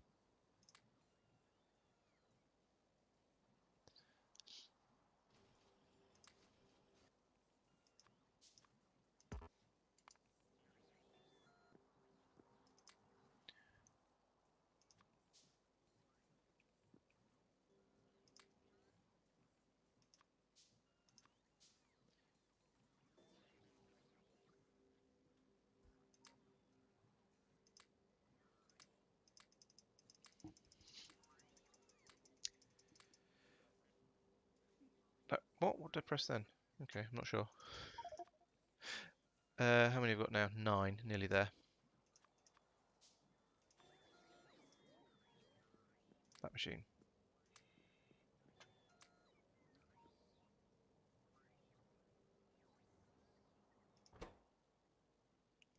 Needs another 6.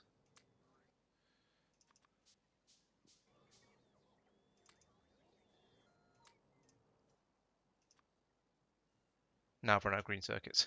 Are they just up here? Yes.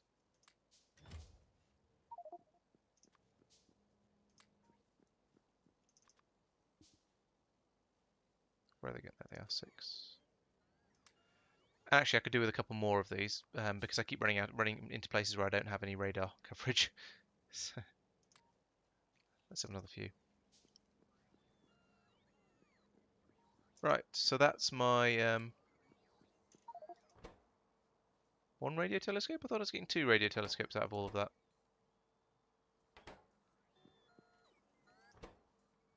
I'm confused. I could have sworn I've just made like 20 radars. I've got 3 in my inventory. Did I put them in the wrong machine? Or in a box or something stupid like that? Don't think so. Where have they gone? I'm very confused. I guess I'll make some more radars.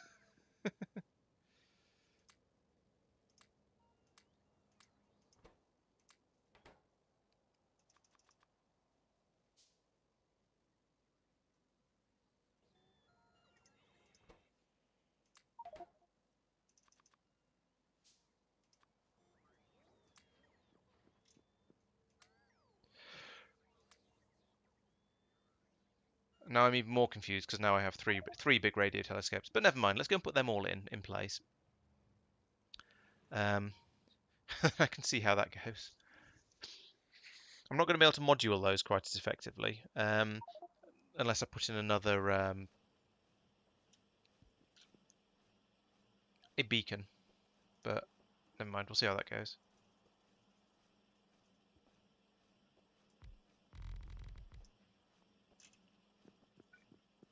Okay. First one. Bump. Bump. Bump. I wonder. No, the underground pipes still aren't quite long. They're 1 square short of being long enough.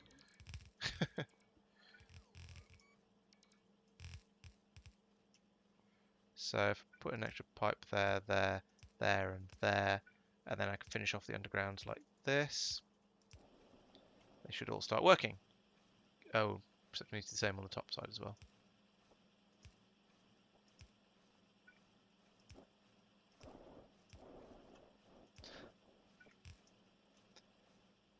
Right. I suppose I should put some speed modules in these at least. What's that going to do to my power consumption? Woo, straight up. Um, highest it's ever been. Okay, these are, to be fair, these are using 3.4 megawatts each. That's quite a lot. I do have some of these though. I could put them in. Okay, that's all I can do. That's the best I can do. So we're still running at crafting speed. Oh, it's almost as fast actually. That's strange. This is running at right, yes. This one's running at crafting speed 4 because it's inside the range of this thing. This one is still using 2.4 megawatts, but only running at crafting speed 2.2. So these two are running at half the speed of one of these. This one can have that though, because it's inside the range of the beacon. So it's getting the efficiency module effects from that. How's that? A bit less power, kind of. Oh well, I can put more power. I can put more solar panels down. That's not really a problem. I'm more, yeah, more just interested in getting lots of these things out of there. I should have picked up more of these while I was up there. Okay, how are we doing? Actually, we are backed up to here with the purple ones, so that's all right, and to here as well. So yeah, it's the red ones the real problem here. Those and what's this belt? Right, these are the gravimetrics ones. I have a strong suspicion that these are going to be these require the astrometric data, and that's why they're backed up a bit. Why there's a shortage. These are running okay. Actually, I was going to say these aren't all right. They're backed up all the way to here. Oh, yeah. So these are running faster than they're being used. So that's okay. They're okay. Down here, it's the red ones to here. So that's hopefully fixed because I've created a lot more of those. And yeah, they're starting to back up by the looks of it. And down here, it's the ones with the spiders on them, these ones. So I need some more of these machines. Making spiders, yes. Negative pressure is now known as spiders. There we go. Just double that. Easy. In fact, there's room for another one on the end. Let's put another one on the end. Now let's go and have a look at the where we're making the astrometric data, which is below all of these, is this one. They're stopped. Why are they stopped? Not enough blank data cards. Great. Okay, so we're now back to the problem. We're now back to the point where the memory cards are the problem again. So be it. I've got some though. Here, have that. In fact, have all of that.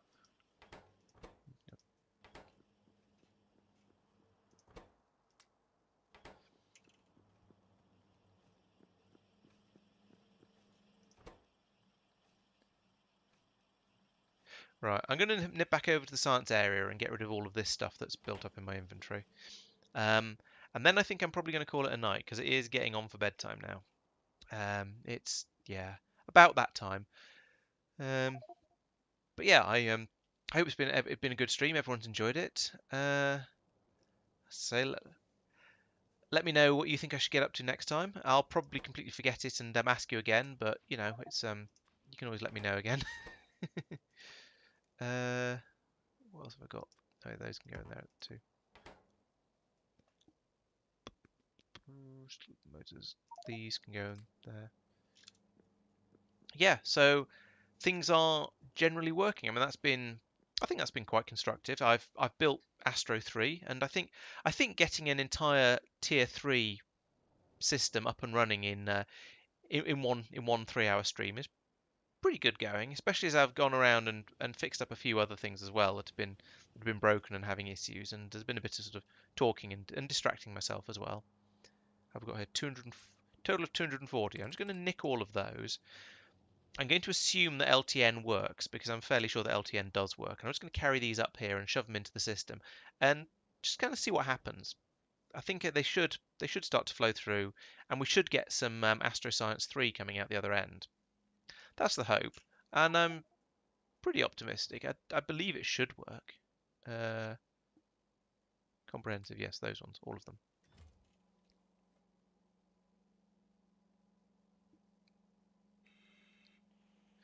Ooh, that's a good question. Yeah, I guess I need to research spaceships. So until I've got enough of this stuff actually flowing through, I can't really do it. And there's some prereqs as well. I need to do aeroframe bulkhead, which requires 200, and I've only brought 240 packs thing packs over anyway. So we'll do that one first. Then we'll get spaceship get stuff started thinking about it a little bit, because I definitely want that. But I think that means next time I'll maybe do the rocket silo first, and then do the spaceship afterwards. And some of these are going to get caught in odd places like this. I'm not going to change these to start using tier 3 just yet. I'm going to just let all these go down here and into this machine, which is working. I'm I'm not going to say I'm shocked, but I'm, well, mostly working. um, I'm pleasantly surprised that seems to have just worked. It's kicking out the science packs just as it should. There's not been any sort of funny business. I've not had to come in and do any serious debugging, so I'm quite pleased with that. Oh yeah, and the load of these science packs are going to end up here as well, so that's going to be another reason why there aren't going to be enough to do to do these researches. But still, it should be, the fact that they'll come through and get into the hopefully get into the system I think is a good start anyway. So let's just watch them drift over, make sure they don't get lost on the way around, and that they find their way into the sushi as they're supposed to. No, why are you not loading them? Huh? Okay, I've set that up completely wrongly. Um, that should be Astroscience 3 is less than 30. 30 will do. It doesn't really, the exact number doesn't really matter. I wonder if I've screwed up some of the other ones. No, that one's right. Oh, does it output quite a few for each input thing? Let's have a look. Astroscience Pack 3. Oh, I see. So you put in one catalogue. Ah, but it takes loads of it takes 4 of those, one is Insight and one Astro Catalogue, and produces six packs out. Okay, so because that is hopefully a reasonably stable production at the moment, I'm going to actually get quite a lot of these. So it could be well over 1,000. Well, it should be well over 1,000, like almost 1,500 of them. So yeah, I might be able to get both of those researches done. Ah, it started. The bulk. I mean, I'm not surprised, really, honest. Oh, it stopped already. Oh no, here comes some more. All right. Yeah, they're not coming through at a particularly high rate. It's obviously a fairly slow process, or maybe there's some other input that's a bit slow. But yeah, these are happily coming around here, getting sushied in with their brethren. Sushied even harder. There's one. There's another one. There's a third one. And then they'll shoot off up there at lightning speed. Let's go and have a quick look and find out why why it's running a little slower than we might hope. So this is this one.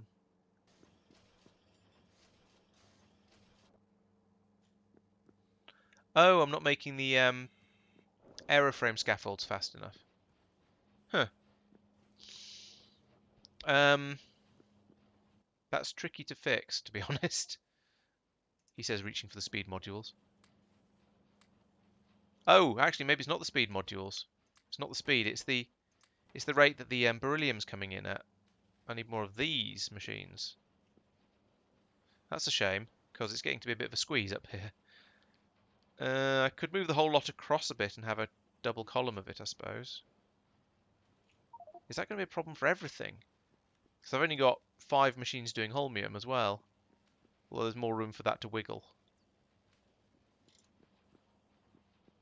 Yeah, I think I'm going to pull this up. Let's let that get through its supply. Actually, let's not. I'm just going to rip this up and replace it quickly.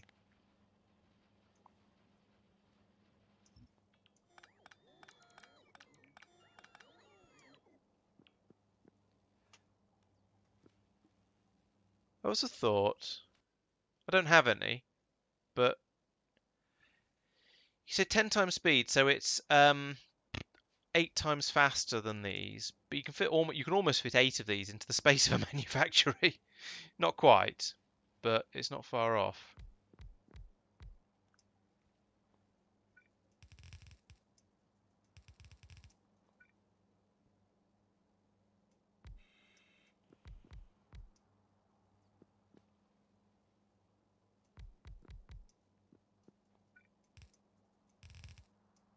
Nope, I can't count.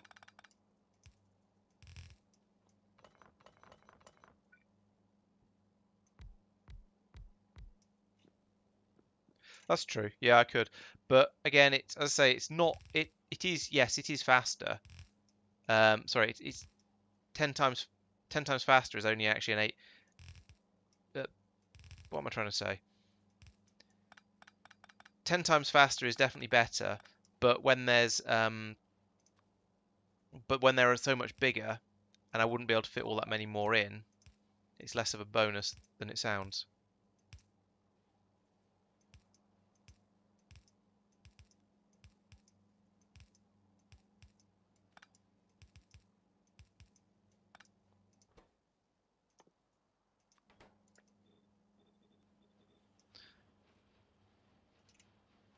There we go, it's tripled, and I can fit another couple of rows on the bottom if I need to later as well.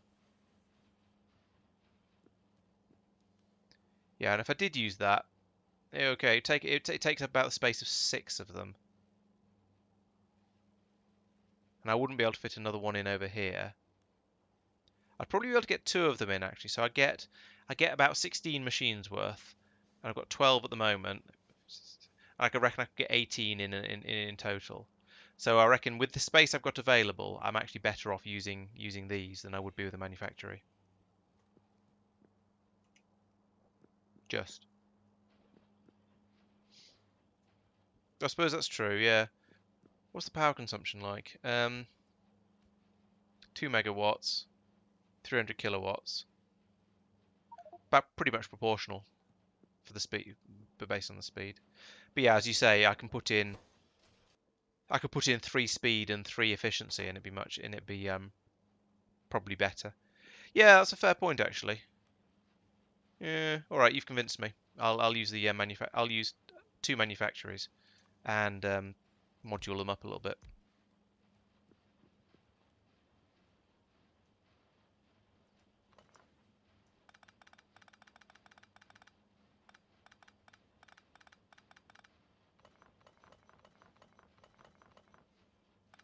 How'd I miss that one?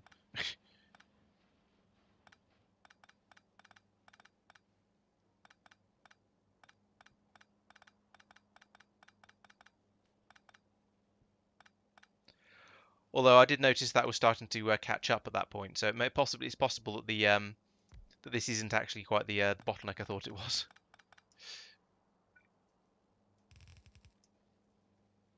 or at least not as bad a bottleneck as I thought it was. Yeah, that's caught up even though the thing has stopped. Right, so let's use stacks for these. Where am I? There they are.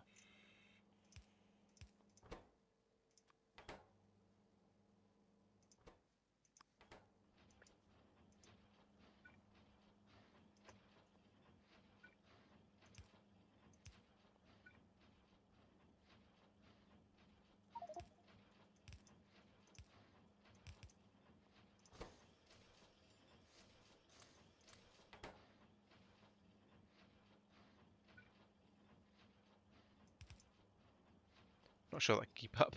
There we go. In fact, since I've only got one, well, since I've only got one machine at the moment, let's do that and do this. And that. No, not that. That.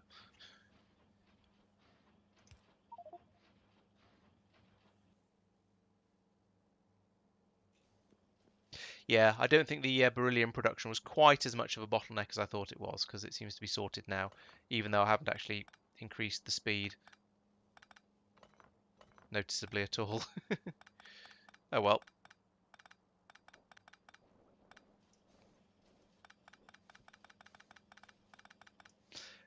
But that might be useful for later. Have I've got a lot of.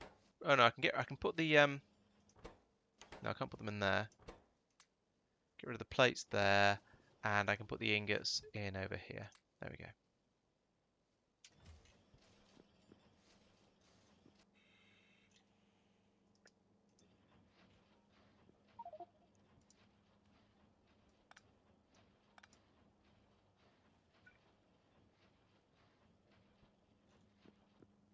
Hang on. I haven't left enough room for the manufactory over here. Oh dear. Those should all be a square higher. Um,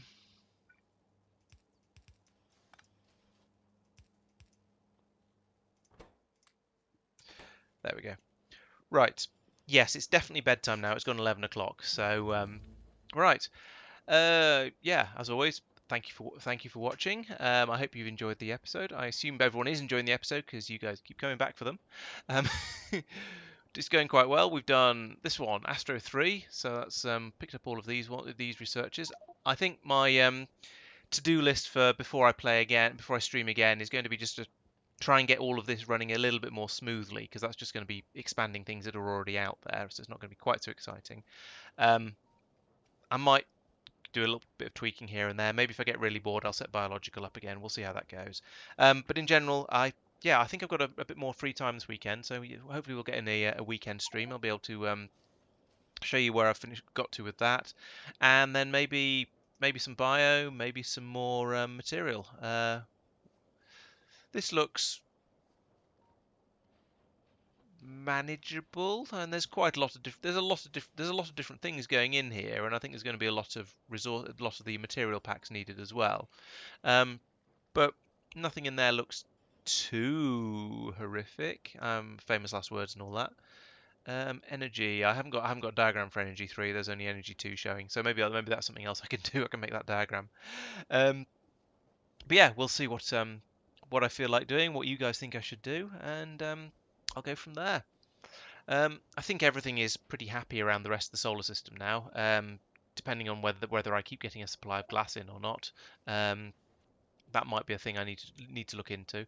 But Norvis is pretty happy. I don't know if I can't remember what I said last time, but I built up my defenses now, so I've got this whole area closed off.